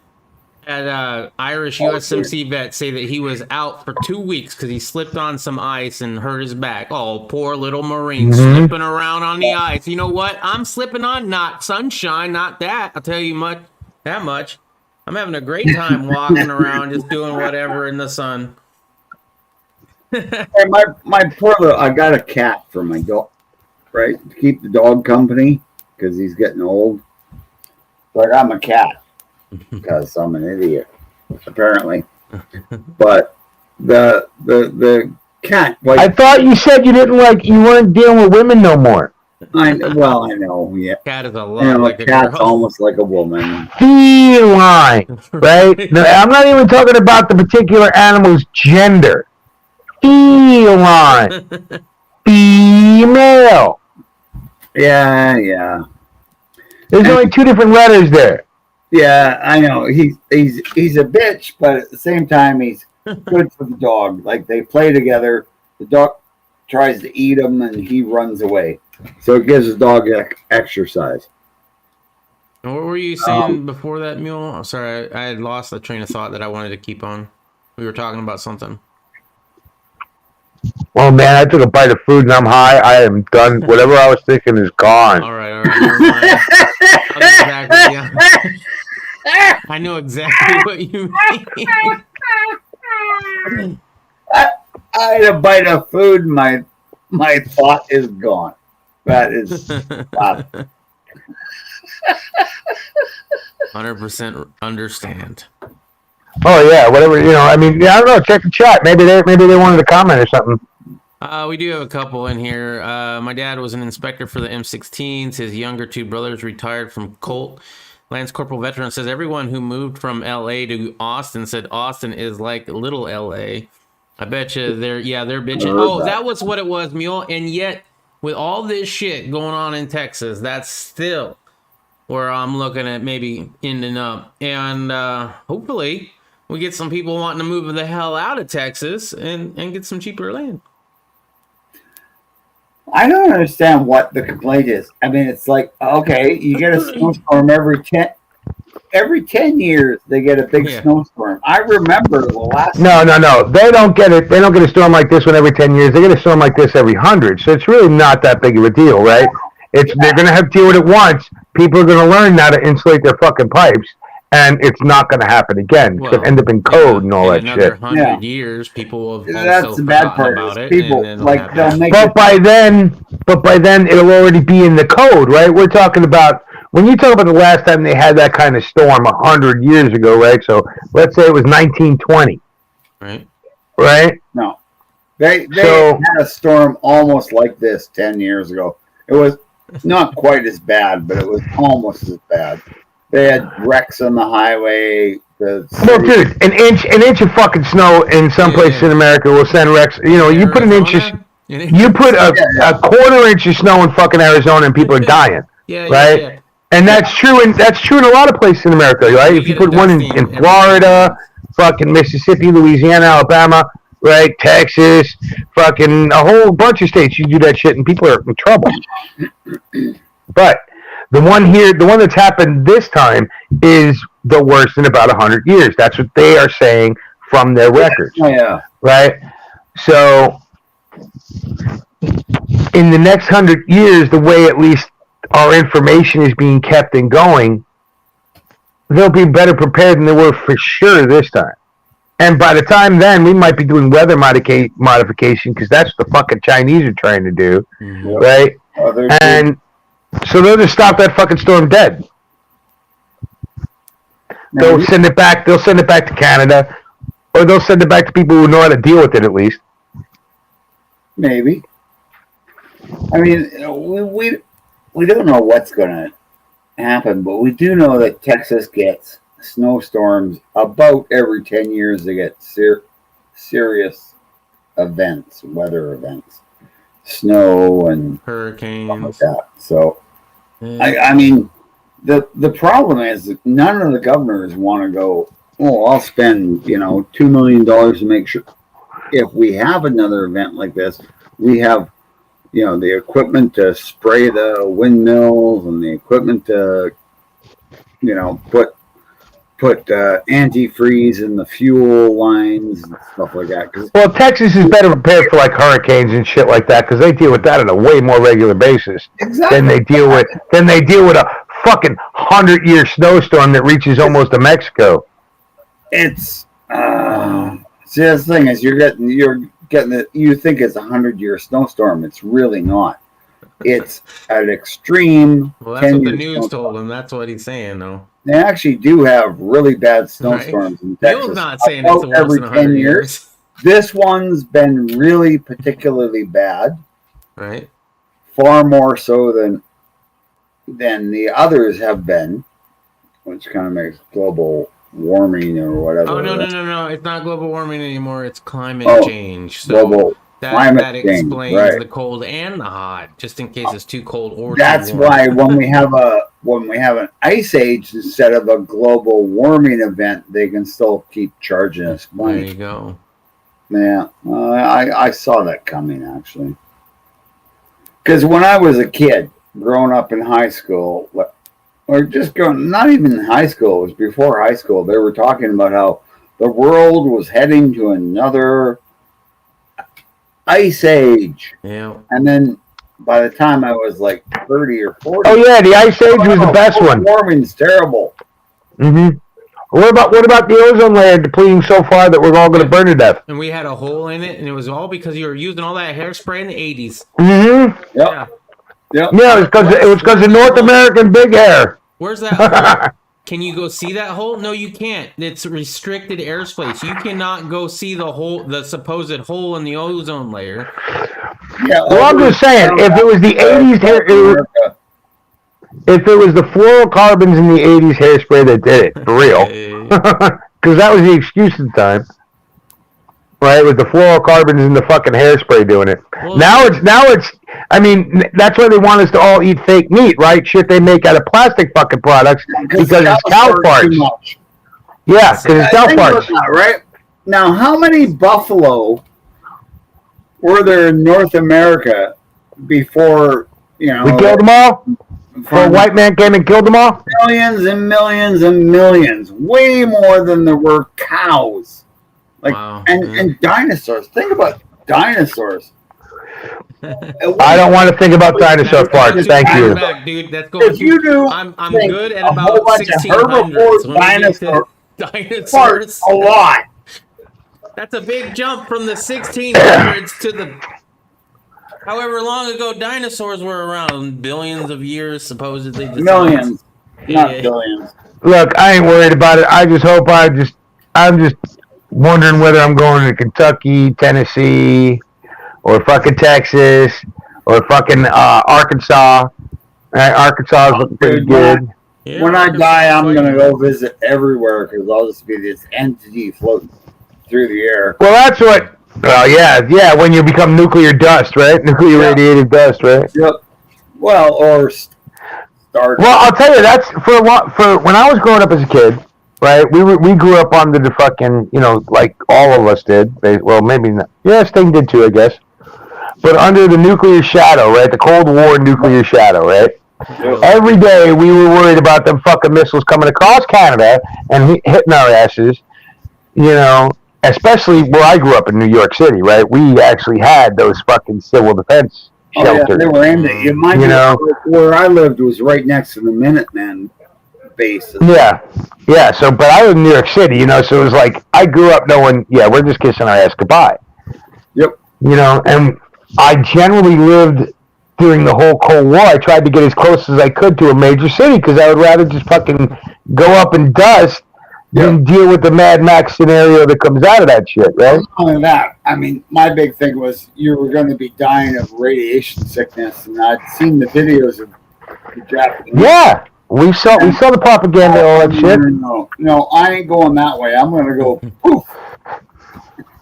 Yeah, it was that, or I knew a few people that were far enough away from the city centers that they were called survivalists then. Yeah, that's how we started getting our survivalist bunkers back then. Yeah, my brother. Well, that's the origins of prepping origin with prepping started with that's the way you had to live, and then after the 50s 60s it became a way to have a side thing, and then as the Cold War got scarier and scarier with fucking Reagan. I mean, Reagan scared the shit out of the fucking Russians, right? He broke their fucking back. He did. Reagan had more balls than... And I'll tell you something. President. Yeah, I'm not even going to say it because people fucking think I'm sucking the dude's dick, but I think if Trump would have actually gotten the second term, he would have broke China's back just like he broke the fucking Russians. Just like Reagan broke the Russians. Yep. He would have spent them into fucking oblivion, some natural disaster like their fucking giant dam's gonna fucking crack here any day soon, and that would have been it. Their government would have fell. They would have turned, pretty much. Well, hopefully not what the Russians did, but it would have changed. They decided to buy a thing that happened in November. Oh yeah. Now that one, I don't give a shit if we get banned for. Yeah, they bought the fucking election. Yeah, they did. If I get banned for that, then fuck them. I don't give a shit. They're never going to change my fucking mind on that. Yeah. Yeah, and the fact that Time admits it and they didn't call it, they shored up or whatever their code words are. Fortified the election. Yeah, they did it through and they admit it. They admit they manipulated an election to ensure that he couldn't get into fucking office again. And when I point it out to people, they go, well, they're not saying that. They're not saying it's a conspiracy. What the fuck do you think a cabal is, right? And they're not saying they actually cheated. I didn't say they cheated. I said they fucking stole the election. If you don't think all that fucking manipulation wasn't stealing an election, then what the fuck are you talking about? Okay, so we're done talking about it. If we still want to be friends, we ain't gonna mention this shit no more. Yep. Yeah. I had that conversation with my sister-in-law tonight. Well, man. Because if you think what happened in November was American, you're fucking out of your mind. And here's your deal: you're getting what the fuck you paid for. Yep. Okay, you want to watch gas go up to where by the time the end of this 4 years, you're going to be paying $6 a gallon, like we almost were 4 years ago. Okay. Guess whose fault that shit is? Guess who's going to bring the real fucking dude who might turn into a Hitler? Right? There was no way that bombastic asshole was going to be a fucking Hitler. He was never a demigod, and the God Emperor Trump thing was a fucking joke. Right? Any human knew he was half a piece of shit, but he was our piece of shit. Yep. Oh man, I can't agree with you more. I couldn't stand the man. Never liked him when he was on his TV. Reagan was great. But he was. I'm not talking about Reagan. I'm talking about fucking Trump. You guys have had in the last 20 years. I'm talking about Trump. Okay, I voted for Trump. I bet money on Trump. I knew he was going to fucking get elected. I knew he was going to be one of the best presidents we have. I never fucking listened to the asshole talk. I fucking followed him on Twitter and thought somebody should have fucking slapped him for that shit. Right? But I had fun watching him do it. I had fun watching him fight all the fights that I wanted people to fight. I had fun. I loved watching him expose all this shit. So much so that right after they did it, they put out a fucking whole, 1,500 word fucking essay in Time telling you how they did it. Right. Because they were so fucking proud of themselves. Yeah. Oh, I know. And they're going to try and push in Congress that they're going to try and specifically word it so Trump could never run for office again. Dude, I actually pointed this out to my, Trump derangement syndrome sister-in-law, who was like, well, no. They were just trying to save the election. They were trying to save them from all the fucking Russians. Shut the fuck up. No, seriously. I mean, I can't even talk to those people anymore. I just can't. Talk to them. I've lost friends over it, and it's like, well, you're a Trumpster. No, I'm not a fucking Trumpster. You don't have to be. I mean, did I vote for Trump? Yeah. Would I vote for Trump again? Yeah, I would have. I did. Well, why? Because he was better than what the fuck you picked. Yeah. You picked a fucking pedophile and a fucking whore, right? So you picked a fucking pedo who's been in the game fucking 47 years, right? And you picked a fucking whore who blew her way to the top. Yeah. And if you nothing I'm saying is not documented and 100% fucking true. You want to fact check me on it? Go right ahead. Right? Just like fucking Facebook fact checking me on the fact that Biden just came out the other day and said how there was no vaccine until they took over for office. Oh, yeah. Motherfucker, you got a fucking vaccine on December 10th. You got the shot before you took fucking office, asshole. Right. The fuck are you talking about? Oh, you're fucking you have dementia. Yep, you have dementia. Yeah, and you forgot. Yeah. I mean, when you think about it, Biden is actually a victim of elder abuse. You know, Yeah, he is. They pan it Just off look at like what he just said a- about. It's just a gaffe. It's just a Biden gaffe, everybody. Just look at how he said blacks and brown people can't use the internet. Yeah. Doesn't matter where they live. They don't know how to. They don't know how to use the internet, right? Either rural or urban, they don't know how to use the internet. It was It's just another typical. gaffe, everybody. He fucking said that shit on fucking CBS Town Hall, and they just fucking wiped that shit under the rug. Yeah. So we're getting exactly what the fuck we paid for it. That's why I agree. I think we're going to balkanize. When it happens, I don't know. Yeah, well, But I've been thinking we were going to do it for a while, right? I mean, and you notice how fucking lame California was. All the bullshit's coming out, right? Trump just won the court case over the fucking under fucking illegal aliens, right? How the census does get to ask people if you're an American or not, and does get to give that information to the fucking government. It is the government they get to share that shit around. Yeah. And the fucking New York State was fighting against the fucking Trump administration for that. Federal government just told them to shut the fuck up. You have to share that shit around. Yes, you have to give the information for the federal government to the federal government. Well, it might affect our representation. Yeah, it might. The truth might fucking affect shit. Just like the fact that you don't put sick people in the fucking nursing homes with old sick people. Yeah, it's Yep. messed up. Yeah, that was obscene. I think they did. Well, the whole fucking thing's obscene. They don't give a fuck. They're in power. They want to keep it. That's all they fucking want is power. They want to keep it. Yeah. They will. So much so that they want to say, Trump saying, if you watched any of that fucking impeachment bullshit, right? They're trying to say, when Trump was saying fight, he meant to pick up arms and go against the... No, because if he had fucking said it, people would have done it. Done it, yeah. Well, and there was nobody had arms there, right? Nah, a few did. Nobody was shooting at him but cops, right? Yeah. Anyway, but my point is, if Trump did what they were and this is the thing, they project shit. Look at it, the whole gun control fucking comment. The whole thing about gun control is the people who want gun control can't control themselves with a gun. Yeah. If Trump had wanted to, they all would have jumped on that. If he had actually said, okay, let's go over there and take this back because they did us wrong or whatever, it would have been a lot more than the people that went in there, and it would have been a lot more violent. Some people brought nooses and actual stands that looked like they were made out of 2x4s, ready to hang little foes. Look, and I'm going to, there's a lot of people out here who wish they had. Right? Not saying they should have, not saying signing fuck it. I would say, you know what? Yeah, I've been saying it for a fucking long time. We need to get rid. Our government is corrupt. Our government is broken. Our founding documents are still solid, but none of them no longer apply.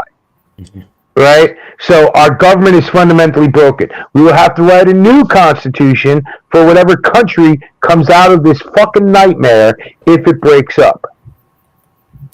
Right? Those places are going to have to write their own fucking constitutions. And I hope the one I end up in puts it implicably in there. Not you have the right to keep and bear arms shall not be infringed. You're going to have to go more detail, pal, because their fucking lawyers get to it. Yeah. And why I hope one of the first things we do when it does happen is follow after what the dear old bard William Shakespeare said. No, when all things go to shit, kill the lawyers first. Yep.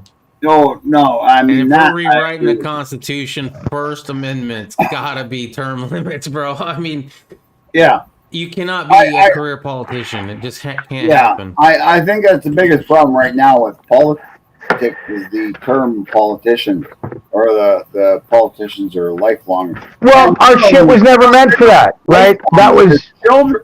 Right, they're now talking about Clinton's child, like their daughter running for politics. And this happens. Look at the Kennedys. Look at all these different political families. You mean like a President Bush 1 and then a President Bush 2? Yeah, exactly.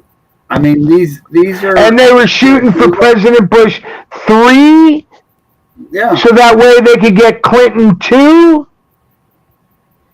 Well, I mean, it's insane, right? Now they're talking, Trump's daughter should run. I would actually like his daughter to run just because I like to look at her. But. Yeah, Ivanka isn't that hot. Anyway, but you know what I'd rather see run is, and you know he may turn into a nightmare too, is fucking Secret Snake, fucking Dan Kreskin or whatever the fuck is Crenshaw. Yeah. Oh, the iPad man. Yeah. Crenshaw. My red flag law Crenshaw is better for the really... country in Texas than the Democrats' red flag law. My red flag law. No, it wasn't that Mario. Wasn't that fucking Mario Rubio, or did he say the same thing? It was Crenshaw.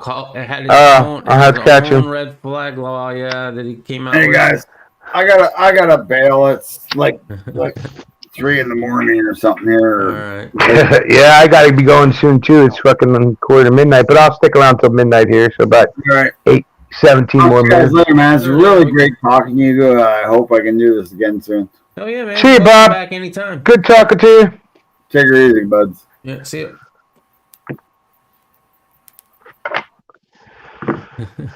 Oh man, we're you know what? We laugh, but fucking Bob's dealing with the shit now that we're going to be dealing with. If fucking any of the bullshit that Biden wants to do is going to do.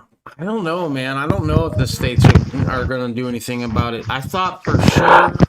I don't think the fucking Second Amendment is going to be done. Well, you know, there's a lot of inner workings, blah blah blah.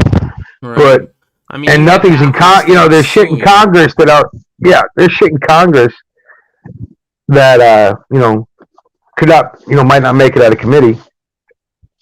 We don't know what's going on, and this could be just a big. Oh no! Well, Mule dropped out. Very interesting. Might as well catch up on chat. Maybe he'll pop back in. I work in San Francisco, so there are stories on the street how this Czech slept here, way to the top. Okay, here he goes. There you are. Oops, I pressed the wrong button. I guess you did. I thought I was shutting down Bob's good night in the chat, and it went, nope. I was still talking, too. I was like, wait a minute. I'm not hearing the echo. Oh, is there an echo? There shouldn't be an echo. Yeah, I hear a slight one. I might have my headphones up too loud, which my mic might be catching. Maybe. Other than that, I have no idea. Well, I heard a slight one there for a while. Now I don't, so that probably was it. Okay. So what's the chat room saying before we... Yeah. Lance Corporal Veteran, I work in San Francisco. There are stories on the street how this chick slept her way to the top. The witch sailed her way up on a bed sheet. Willie Brown, his wife Kamala Harris, is in office. He was her boyfriend while she was married to the San Francisco. Yep, that's exactly what I'm talking about. That's why I call her the whore. Yeah, you should hear all the lefties and the commies. They are licking their chops at the bit to push the government to come after everyone. And you can amend the Constitution. Let's try not to rewrite it. I mean, did you see that news story? Now, I don't know if it's fucking true or not because it just so pissed me off seeing so many people covering it. This fucking levels of whiteness bullshit they're trying to teach some kids. You want to know how fast I'd have my kids out of that fucking school? I've been preaching it for however long I've been doing my chat, like since August of last year or something. I don't know. Homeschool your kids. It's the worst thing I didn't do. As a father, I should have done it. And I regret every single fucking day that I didn't do it. Well, I would definitely say send them to something that doesn't have the curriculum controlled by the government. Right? If you can't do the actual look, I'm not smart enough to homeschool my kids. I want my kids to be fucking smarter than me. Right? So I'm not smart enough, right? I don't want their math class being, fucking drug math. You know, You have okay, 28 grams to an ounce, right? How do you do this? You know, kilo is 2.2 pounds. It breaks up like this. You had this amount of product to get stretch it this far. Now, Yeah, I'll teach you that after you do math class. How much Okay? additive can you put in there until they notice? Yeah, that's why I couldn't tell my kids stories about my life before they became adults. Right. But that's besides the point. But yeah, I mean, Willie's around. That's just so funny. Yeah, Willie's coming right out and said it too about Kamala. But yeah, I won't homeschool. I would definitely. I mean, look, our country's fucking empires only live so long, you know. And once we decided to become an empire, well, we weren't going to last so long.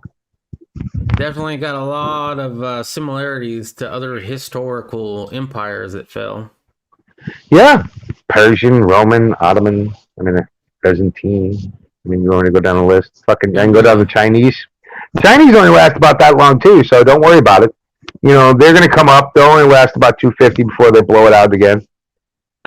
You know, this is what, their second, third time? They're going to hit our fucking fast food restaurants and blow up into obese little Chinese people. Which are well, you know, they've built this giant middle class. You know? So they've built this giant middle class, and they're going to want some payback from some of that shit. They can keep them only, just like in America, they've only been able to keep us fat, happy, and distracted for about 40 years. Yeah. Right? Now it's all beginning to fall apart. Yeah, when you have to, I mean, look how many people bought guns for the first time ever. Look how many people will never have to buy toilet paper ever again because they hoarded so much toilet paper. You know, these are our new preppers. These are our new gun owners. And yes, they're not going to believe every way that we believe, but at least they're starting to think, hey, maybe I should start thinking ahead and not just be so dependent on what I don't have at that moment. Well, I keep wondering, and like I was bringing up with, and we covered a little bit of it, right, with Bob. You know, what do the people do?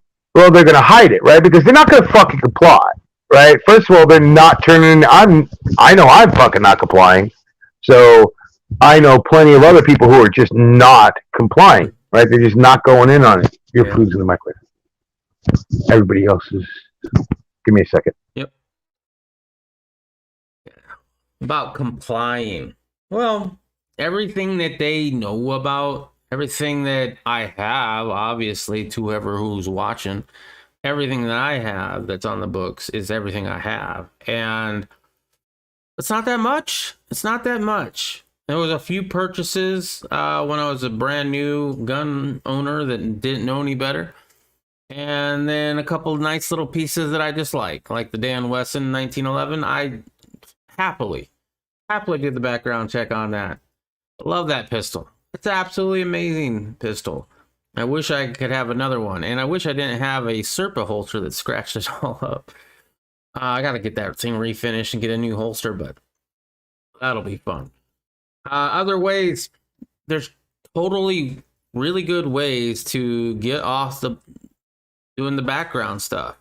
You know, you buy from a local person, that's one.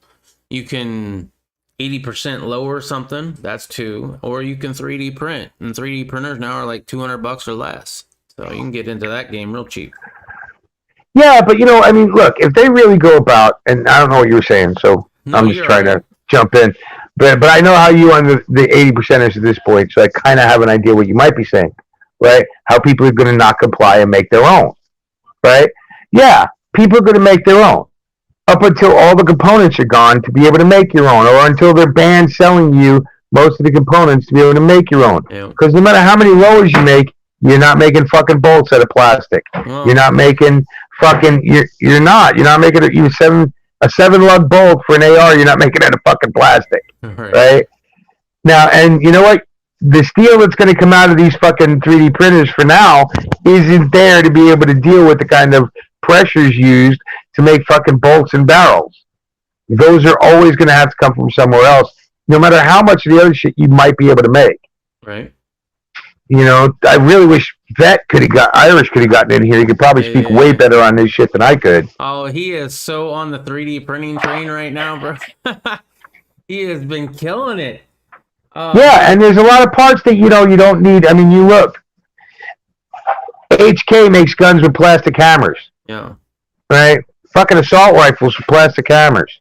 Right? So a lot of parts can be, but there's pressure bearing parts that you can't shortchange if you don't want grenades going off in your face. Right. Same with ammo. I mean, look at the one plastic gun that actually works, and that's the ghost gun or whatever that was. It was just works for a couple of shots, and that's it. Like a couple of shots, yep. And of like low pressure 22. No, yeah, it was a 9mm. It was actually 9mm. Was it? Yeah. Okay.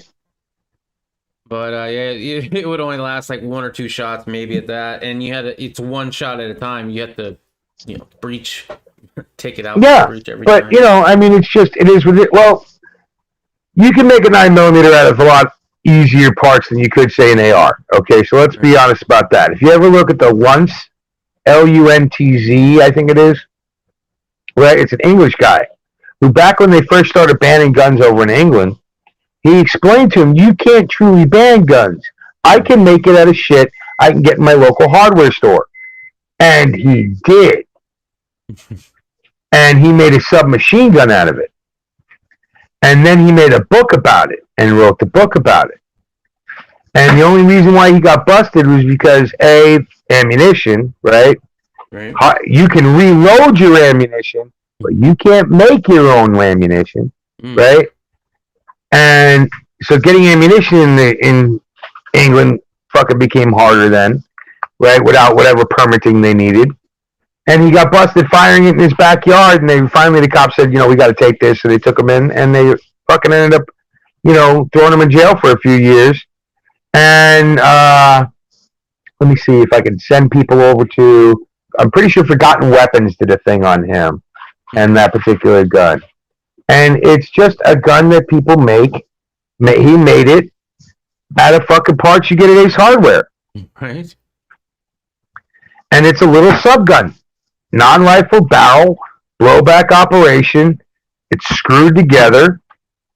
Right? No rivets in it. Even made his own fucking magazines. Now, we wouldn't have to go that far these days. And Glock magazines, they might end up being $100 for a 33 rounder or $300 for one once it ends a black market, but you can still find it. You'll still be able to find them.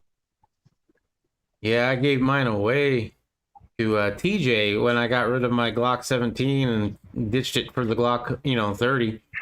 It's like, I don't need this anymore. Hey, TJ, you want it? It was like $20, I think, or $25 at the time when I bought it. Now it's like, I don't even know how much that would probably go for. I don't know. I'm not a Glock guy, so I really don't. Even though, you know what? I can shoot them fine. I just don't like them. Right. I mean, it's like the XDs. Not a giant fan. They're an okay gun. They're a functioning great gun. If it was the only one I had, I'd be thankful for it, right? But I say the same thing about a High Point. If it's the only one you got, it's a good one. Yep. Right? But otherwise, if I have, like right now, we have choice, right? So you can get whatever. And, there's every major manufacturer in the world except fucking China, basically, and Russia these days sell guns in America. And China and Russia wish they could. No matter how much they want to take over our country, they want to sell us the fucking way to resist them too, up until they got to come in. Right? If we open the fucking, if Trump would have, the one thing I wish Trump would have really done was done away with the import bans. Yeah. Those executive order fucking import bans. There's a lot of things he could have done for the Second Amendment. Yeah. I don't think there's any that he actually technically did that I remember. That was good for it? No. Yeah, I don't remember a single thing either. And I wish he would have done that. I wish he would, because that's the one thing that he could have done with the same stroke of the pen. Yeah. Right? That put him in place.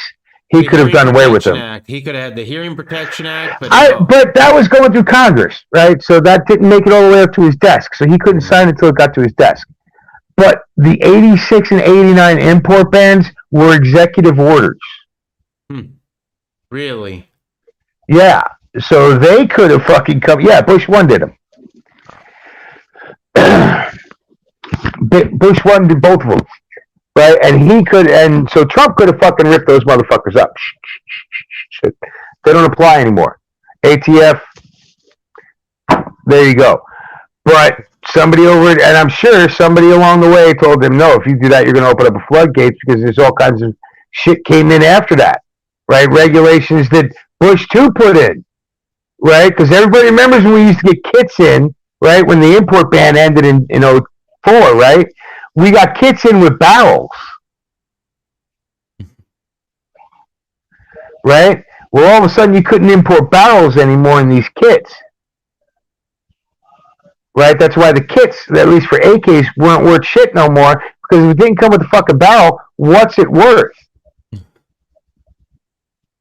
know, it's so much easier dealing with a headspace barrel on a fucking trunnion and then slapping a gun in around it. You know, that's where those fucking screw builds used to come from on AKs for a while. That would have been those me. Fucking nightmares. I ain't gonna deal with no rivets.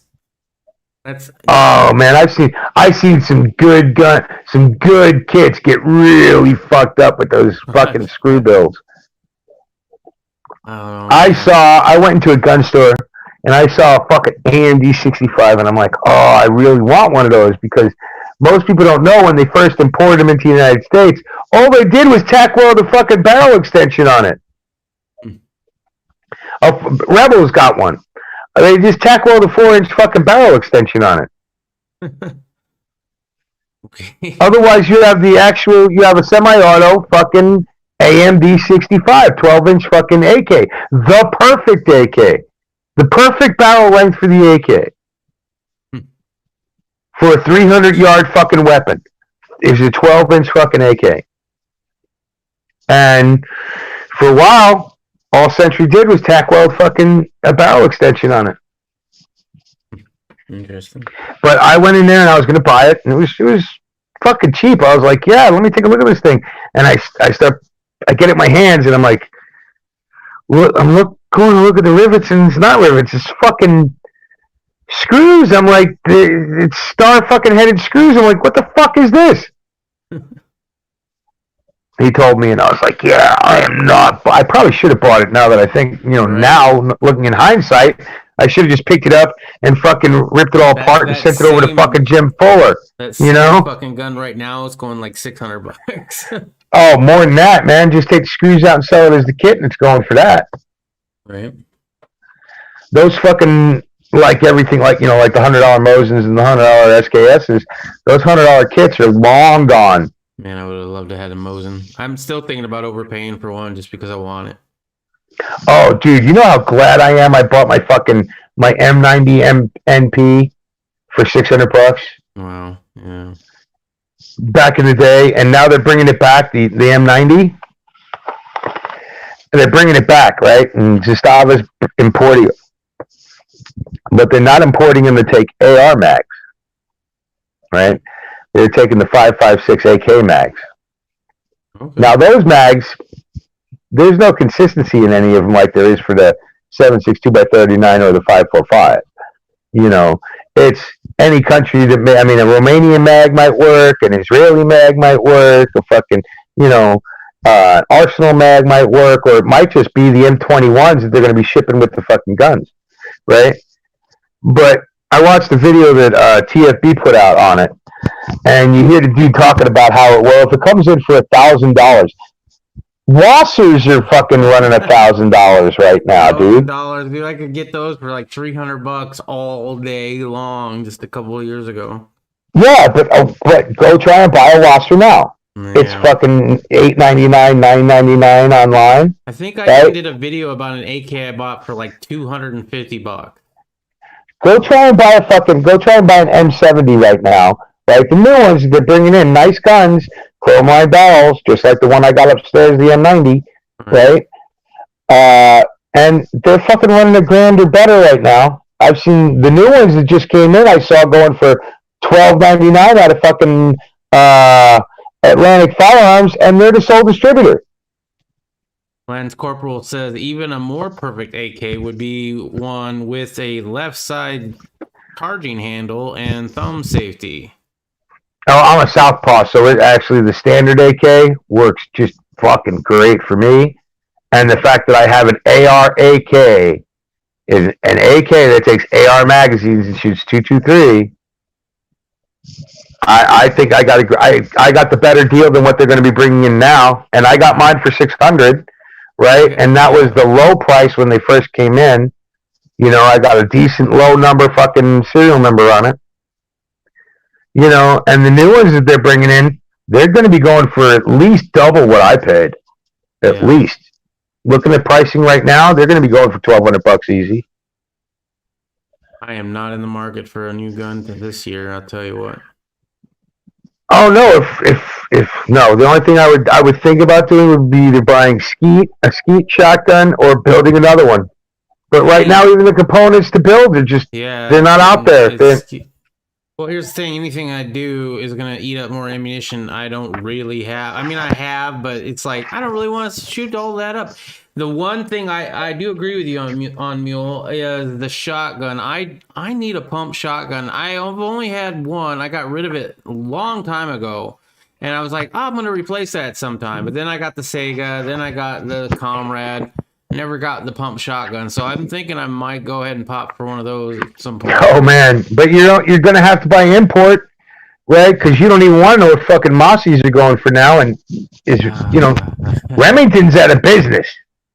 Right? Yeah, but I always wanted one of those Remington Marine Magnums. Yeah, well, you're going to pay through the fucking nose because you're going to have to go into the aftermarket, right? Yeah. And even brand new. Okay, so I saw it just the other day online because it comes up in an alert on me. Right. Mossberg, Maverick 88, right? Now, I remember my first Maverick 88 was $120. My second Maverick 88, I was a little pissed off about buying for $200.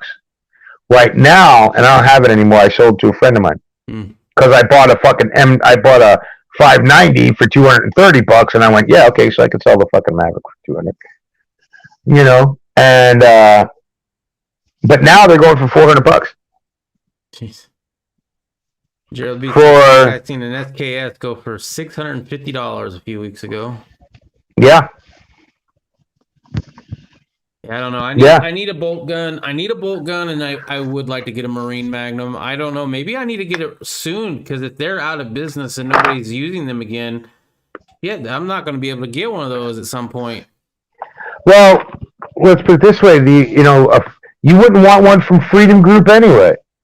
Yeah. You know, you'd be better off going on Gun Broker or going in. You and Heidi. Doing a little traveling and hitting up some of the smaller towns and seeing what gun stores they got and go looking. You know? Because you don't want their fucking shit they've made in the past 10 years. They're shit guns. Right. I mean, they're still fucking Remington shotgun, but they're not Remingtons. You know, they're not like an old fucking, what was it? The top of the line one. Anyway, they're absolute top of the line, but I know Marine Magnum was shit. That was usually like $600 versus their $200 model. It's just that it was all nickel coated. Yeah, and I would go into. I mean, you know what? RIA makes one, and a couple others make some of them now. But I would say go into the used market. Yeah. I don't know. Did Mossberg ever put out a Marine 590A1? I have no idea. Does anybody in the chat know? Did Mossberg put out a Marine 590A1? If they did, then I want one of them. I might have to start saving up money for that. Right. Oh man, I would love to have a nice chrome anything, or not chrome, but nickel plated. Still trying to get that damn Star Model B nickel plated. At this point, I'm willing to pop for $1,000 just to get that thing done. Just to make it pretty. Seriously, I know they say it's not illegal to nickel plate anymore. You just have to have all these regulations, so it's super EPA yeah. Well, that's why we don't chrome shit no more. That's why we don't nickel plate shit no more. Yeah, I know. But apparently, it's still legal. You just have to pay extra. Well, you have to go to the right place that can do it. I can't find that one place. I want them to tell me how much I have to pay for this little You'd have item. to. Just take it, please. It's so sad. You'd be better off doing that coating that makes it look like real gold. I know it's done, but trying to get real nickel plating done, man, or real chrome plating done, man. I know there used to be a plating shop not that far from me. I used to take bike parts there all the time. Okay, all the fucking time. You would take bike parts there and they plate it up with the chrome. It wasn't super expensive. It was cheaper than buying the new part at the time, right? Especially on older shovel heads. And they're done. They went out of business 20 years ago, something shit like that. And they were a steady business until they got regulated out of business. Originally, they were getting shit. Originally, Mossberg sold a 590 A1 with a bayonet. Says it still does. Yeah, they still do. That's the A1 has the bayonet. It has the thicker walled barrel and the bayonet. But I wonder if they made a marine version, one that's chrome plated or nickel plated or whatever the fuck, they do, because that would be bad ass, and I would want one shiny. My carry gun's a shiny gun. Nice. I carry my slide stainless steel. Yeah, my Dan Wesson, man. I wanted to get it. I got to get it recoded, or not recoded, but I got to get it refinished because, man, that Serpa holster just made the ugliest marks on that pistol. It's such a pretty pistol. On the bluing? No, it's not blue. It's all beautiful stainless. Ooh, so it's got to get polished out. Yeah, so it's got to get polished out. But even the top strap of the 1911, it's like beaded, so it's not shiny, so it doesn't affect your vision on the sights or whatever. That's been like rubbed down to smooth in certain spots because of the surface. Ooh, so you're gonna have to get a new hammer. Yeah, I just need to get the damn thing refinished. It's gonna probably be about $300, and that's fine. I just got to get it done though at some point. So the guy who had it before you was using it in a Sherpa? No, I used Sherpa my Serpa. Dude. There was a brand new, bro. It was brand new. Although it was scratched when I saw it in the store, and I was pissed because it was my birthday present. I'm like, this is my birthday present, and that's scratched. And so I made him take a couple $100 off the price. But it, it's still a little bit scratched, and I'm carrying it with the Serpa because I asked Glocker Bob, hey, you have a 1911. What do you recommend? Oh, Serpa do you well. Oh, okay, great. So I got the Serpa holster, and wow. Oh yeah, all of a sudden those few scratches turned into a whole bunch of other shit. You know what I use? I use an urban carry. Yeah. Yeah, that's what I carry my para in, is the urban carry. I'm guessing. And I do a shoulder holster too once in a while, but that's what I originally wanted to get with it, right? When I first got it, I was like, I got to get a shoulder holster because it's going to be my fancy gun. I want to feel fancy. I want to have it under, under my shoulder. And we just, we barely was able to afford the pistol, and then we weren't able to afford the holster, and because the holster's like $300. Yeah. It ain't no cheap thing, and so we couldn't do it at the same time. And then every time I thought about it, we didn't do it because we didn't have the money. And then when we had the money, didn't think about it. Right. And so shit happens. All this time, I'm at this point, it's like it's fucked anyway. I might as well keep carrying it in the Serpa holster. Yeah, until you get it refinished and you get a new holster for it. Yeah, exactly. Right. But I would definitely have a new holster for it on my priority list because, I don't like, if it's a plastic fantastic gun to scratch, Glock or fucking Smith & Wesson, you're not, what the fuck? It's not a big deal. Yeah. But you spend a Dan Wesson or a high value fucking CZ or some shit like that, I'm not putting in any holster scratching it.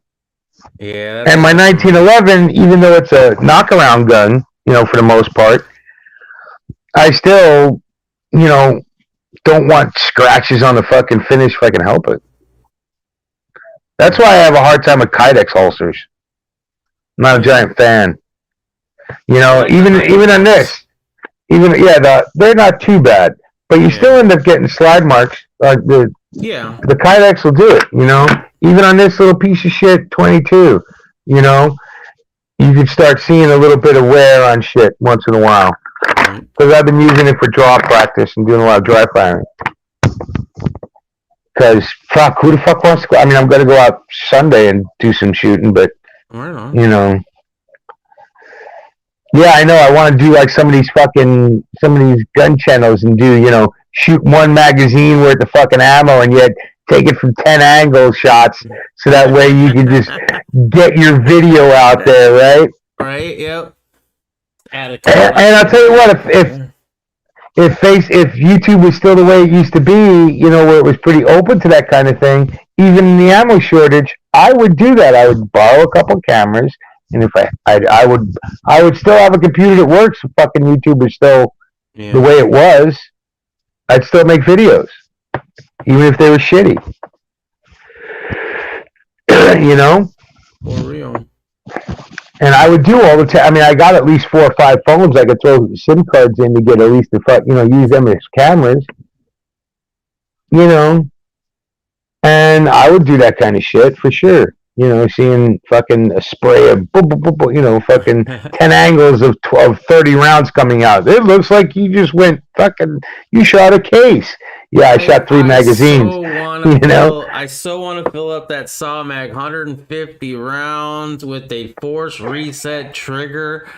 Please let me get on the nice boy list in order to get one of those, because if that happens, yes, I will be making a video, and it will probably be not monetized. Well, obviously it's not monetized because I'm no longer monetized.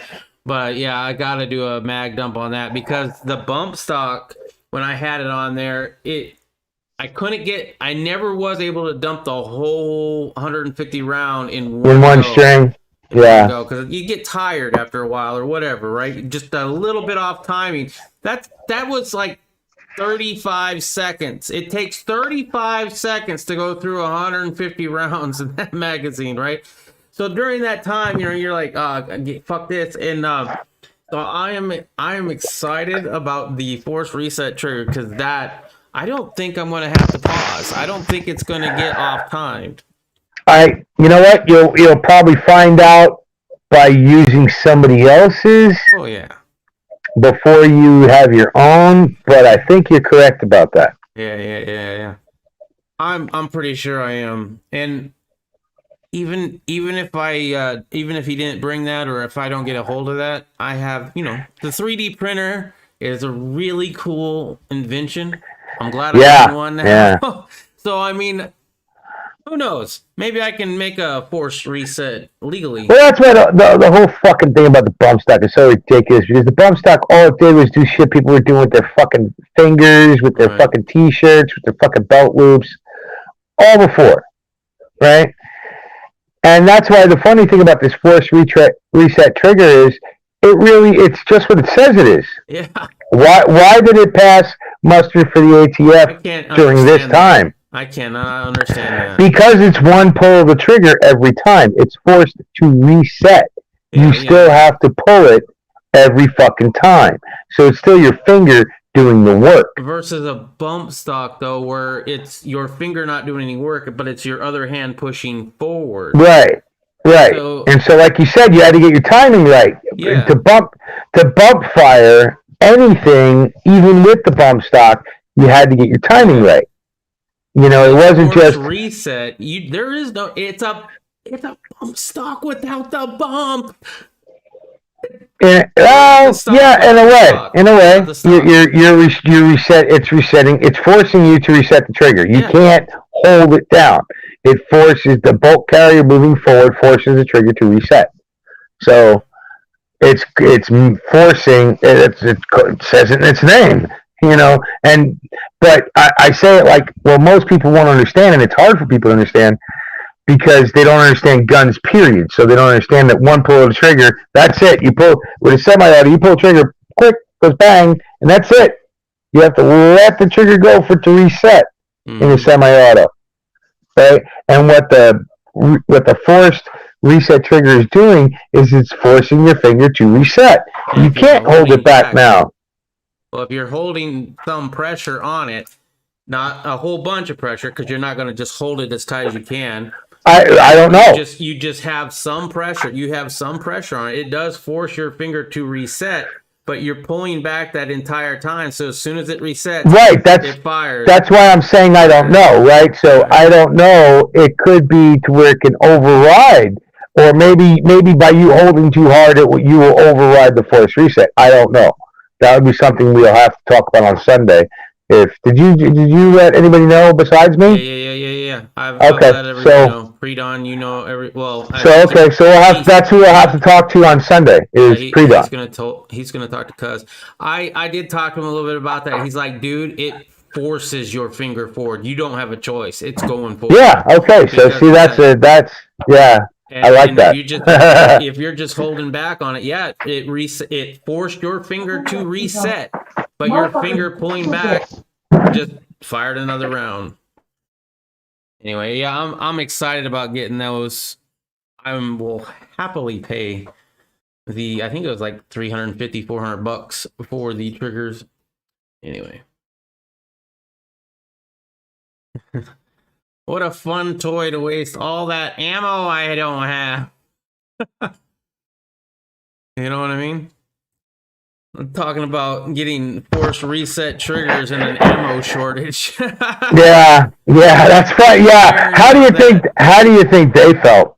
Okay, the people making that and designing that motherfucker and having to wait for ATF to fucking take their 2 years to fucking say, yeah, this is okay to put out there.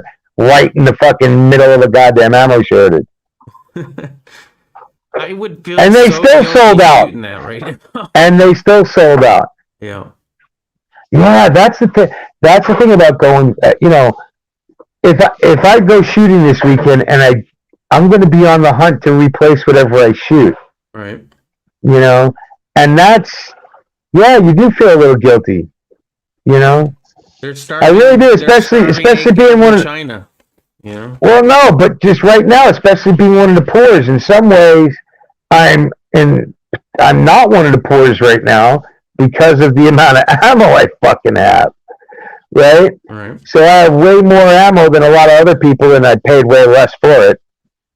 But just shooting it, you feel like a baller while you're doing it, and then you feel stupidly guilty afterwards. Yo. That's why every time I think about going out to the desert and shooting, I'm like, I can't really replace those primers. Well, even with the 22 stuff, it's like, man, if I can't find it, I have a ton of it, but that ton only gets lighter every time I go shooting if I can't replace it. And I'm not selling it. When I'm seeing fucking, I'm seeing I was talking to the wife about it, showing her on Gunbroker. A brick of 1,000 fucking rounds I bought. Last year. When Walmart was getting rid of whatever ammo they still had in their system. I bought it for right around $40, I think it was, for a brick of ammo. So I kept going. I bought it all. I bought everything we fucking had. Right. They'd sell it to me. I'd buy it. And yet right now that same brick when I looked, it was $189 with like 30 bids on it, and it was like ending in 20 minutes. I went up to my fucking ammo storage and went, fuck. Got mad. Maybe I can do with less ammo. Got fucking mad. Yeah. Got mad. Because, it's like, is this... But nothing's coming back anytime soon. So, I hear people talking about... Well, I hear people talking about, sell some of your ammo because it's peak ammo. I don't think so. I don't think it's peak ammo yet. I don't think we've hit peak ammo price yet. No. Some of it's trickling back into the system at the higher price, but it's not where your shelves are going to be full for years. I mean, if anybody remembers 12, These are one of those preps that I will never make the mistake of making again. See, as I said, I should rename my channel The Paycheck Prepper because it was basically, what am I going to prep this week? Because I can only do one thing. I can only afford so much, right? And that's why I feel like I'm a lot further behind than a lot of people, right? And that just I don't look at it that way. It just slips down the priorities, right? Every I gotta have a rifle. Well, I have to have a pistol that I carry everywhere. So you get all these different things, and I don't know. You just forget. After 12, though, I was a paycheck prepper. I'm still paycheck prepper, but it was ammo for me, man. I was never not picking. If they had it, I was buying it. If I saw it and I had the money in my pocket, even if it was just enough for $1, that's what I was buying. I did that for a little while with 22 right before Sandy Hook, and I'd gotten about I'd like to say 8,000 rounds by the time that hit, and it was just like maybe a week before Sandy Hook. I was like, why the hell am I doing this? 22 is always cheap. It's always here. I should just stop. And then Sandy Hook happened. I'm like, well, damn, I'm glad I did that. I still have most of that ammo. I still refuse to shoot my 22s that much. See now, right now is the time. I'm thankful that I was doing the same thing since then with 22, because that's the shit that while I feel guilty about shooting it, I don't feel as guilty about shooting any of my centerfire that way. Yeah, because the centerfire, I have enough to where I can shoot the 22 and not. I mean, I could shoot anything and not really worry about it as far as that's concerned. The life liberty shit's concerned. Because if they came today, what I'm stockpiled right now, I can't die in that pile of brass. I can't reload I got more than I have magazines for them, and I have a ton of fucking magazines. And I still that's another paycheck prepper I do. Yeah. Every time I go to the store and if there ain't no ammo, I'm buying a 30 rounder. That whole reason why I got ARs is because fucking it's America's rifle, right? Yeah. I'm an AK guy with an AR because fucking America's rifle. I'm an AR guy with an AK. Well, yeah, I made my AR shoot like an AK anyway. I just went the other way. You went with the AK and I went with the AR, but with a piston system. Boy, is that... Yeah, well, no, look, and the reason why when I bought that fucking MP, right, was because to me that made the most sense with I'm an AK guy, but I live in America, right? And the Definitive Arms was making some Gucci ones of those, right? They were taking Sega AKs and slapping magwells in them, right? And they were fucking sweet looking guns, and I thought it was the perfect American mix, right? And so much so I bought one. I bought the equivalent that at that time Century said, yeah, Zastava makes that AK. We throw a magwell on it. We could sell it here in this market, and it didn't do well, right? Because it was, mags are a little tight. They don't drop free like an AR. And it's an AK, and at the time, AKs were considered the cheapest shit. So trying to get fucking decent money for that, they couldn't. And so it wasn't cost effective for Zastava to sell in the United States anymore. When I picked one up for $600, right. And it was probably a little high then when I picked it up. I don't know what they exactly came in the country for. Lance Corporal. But, no, go ahead. What's Lance Corporal guys say? Lance Corporal saying, I need one of these force resets, I think is what he's saying. It's a must now that I have an RPK. Yeah. Not sure what the RPK is. Yeah, if they make a force RPK is the long-barreled AK. Okay, yeah. Rebel's got one of them. Rebel's got an RPK. Yeah, I think it's... But, yeah, and they came back into the, Romania was shipping them into the country, just I was kind of broke at the time, otherwise I would have picked one of the new ones up, and they were going for around $1,000 at the time. Right. Gerald B says federal and CCI primers are being used up as fast as they're making them, so until the ammo shortage is over, they won't be shipping out any primers. Yeah, I figured that. Just happy I have plenty of large primers anyway. 209s, I wish I had more of them. I'm down to 2 bricks of them, thinking a brick for the 2 muzzle loaders, the rest for the shot shells. Well, question on that with primers. Can you guys get primers shipped from overseas? Well, there are primers that come from overseas. Yeah, we have Wolf primers and Tula primers, and yeah. Yeah. Okay. I was just wondering because I understand here all the American primers. Federal, fucking Winchester, Remington, CCI. Those are taken up here, right? Yeah. They're done. The government's buying up. Every time there's an ammo shortage, the government fucking jumps in and buys even more because they don't give a shit about money. They'll just fucking print it. Mm-hmm. So you're not getting fucking American primers anytime soon. But I was wondering about that shit overseas.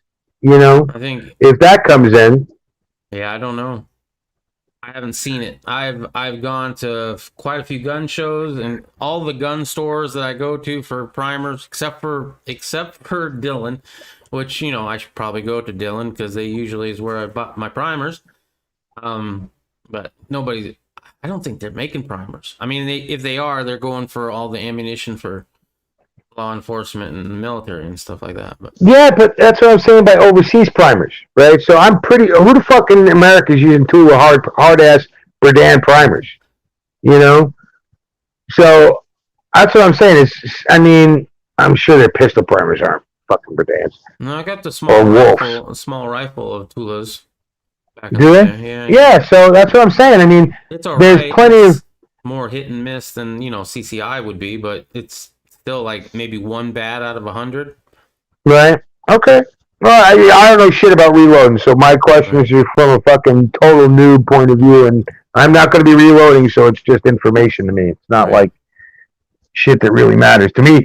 The fact that fucking a case of goddamn tool is going for almost fucking $500. Yeah. It's like, what? What the fuck are you people talking about, man? You're really gouging. Yeah. Yeah, it's fucking ridiculous. And that's why I kind of want to keep going down to the bareness of, each component. Like, if I had to, I could make a black powdered AK round right now. If I had How long?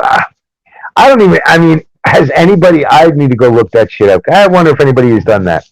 Because if they have, how long did it fucking run before it got so black powder fouled you couldn't shoot shit? I would imagine that you have to clean that probably once per magazine at the most. Yeah, that's what I'm thinking too, right? Imagine trying to clean that fucking gas system once per magazine. Jesus Christ. Definitely not something you want to do long term, but you better. Even with the new black powders that aren't as dirty as the original black powder, Mm-hmm. I'm sure that the newest black powder they use these days, well, what they use for the equivalent of black powder, is not as dirty as black powder. I don't know. Is anybody in the chat room a black powder guy? Do you guys fuck around with black powder? Yeah, Gerald B. He's got a black powder or something or another. He was hold on, what was it? Yeah, he's got 2 muzzle loaders. Yeah. So how is the fouling with the new powders? If you could give me a little information. They're like on that, because now I'm curious, because that would be awesome to see a black. I've seen a muzzle loading fucking AK. Some dude built a muzzle loader on an AK frame, but receiver. But yeah, Joe B says, but you can't get them primers. Everybody buys them up as fast as they can get them. Yeah, I would too if I could buy it. I have a brick of Wolf primers, and as a kid, we'd use black powder in pipes with lead and shot bunnies. Easy peasy. Large rifle primers, got them at the last gun show. Oh, fuck you, Gerald B. I need to go to another gun show. It's been too long. It's been like a month or something. Oh, I won't go, man. Last time I went there, I almost had a fucking heart attack. Oh, I did too, but I'm always on the lookout for primers. Yeah, well, in Illinois, you have everything. Okay, Illinois is a fucking crazy ass state. Yeah. To buy firearms and ammo, you have to have a FOID card. But to buy gun parts, everything but the receiver, you don't need shit. To buy magazines, you don't need shit. Yeah. So half these gun shows ain't selling nothing but fucking magazines and parts. And, the cheapest shit that they can get. Mm-hmm. So. I think I talked 45 minutes more than I had planned. You did. All right, man. So, I'm going to bounce, dude. Good night, everybody. See you next week. See you. Yeah, or Sunday. See you Sunday. Yes. If you want to join.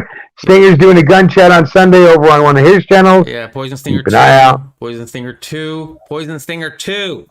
Why is Stinger 1 banned, or you want to make sure it doesn't get banned? That's it. We're gonna be showing the firearms on a live. No. We're not doing this on Two Strike Stinger. We're doing this on One Strike Stinger. Why is that a strike now to show one on fucking live stream? I had been told, and I've shown a firearm on stream a few times now, but I had been told like last year that if you have a firearm on a live stream, they'll shut your shit down immediately, right? So really? Yeah, supposedly if they were watching, who knows right now. So no.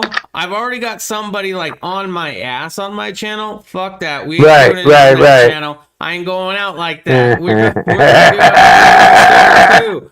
I'm gonna make we're just gonna be talking fucking guns. So if you want to come over there on Sunday night, right?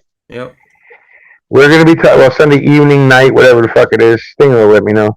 But oh shit, that's right. That magazine's full. That's the +1. Yeah, nice thing. 16 round magazines +1. Oh, God, Gerald B says the fake black powder isn't too bad. You can clean the stuff up with hot soapy water. Well, even regular black powder, that's pretty much all you needed. Mm-hmm. But except for the wetting. But yeah, I mean, I was just wondering. All right, well, now my battery's telling me I gotta go. All right, man. So I guess I gotta go. All right, see you, Mule. I'll talk to you Sunday. On Sunday, yep. Bye. Bye. Yep.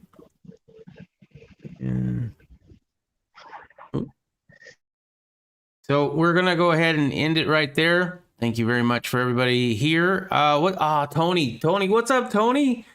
We're ending it, bro. Let's see. You gave $20 for them. They aren't cheap. They are cheap as fuck. So a single shot break 12 gauge and a shotgun shell are so easy to make. The fake black powder isn't bad. Yeah, okay. And K Stinger, I will get notice anyway. Cool. Yeah, if you're subscribed to Poison Stinger 2, that'll work. I mean, I could restream it. I mean, I'll also restream it to Poison Stinger over on D Live, but I know a lot of people aren't over there. Yeah, we'll do it at Poison Stinger 2. I will make sure to give everybody links ahead of time to join in, because I think we're going to have a little off-air portion first, and then we're going to go live. I'm not exactly sure how we all want to do that, but we'll play that by ear. All right, cool. Yeah, what's up, Tony? How you doing? All right, well, thank you very much for joining us here tonight. It's been our pleasure having you. I'm a little intoxicated. I hope you're a little intoxicated. I hope to see everybody back here next Friday night, and I'm sure we'll figure out something else to talk about, and hopefully everybody that's being affected with this whole golden snap down in Texas, this climate change. Hope you guys are doing okay. If you're watching this chat, thank you for spending some of your precious electricity to watch this. Anyway, we'll see you guys next Friday night. Peace.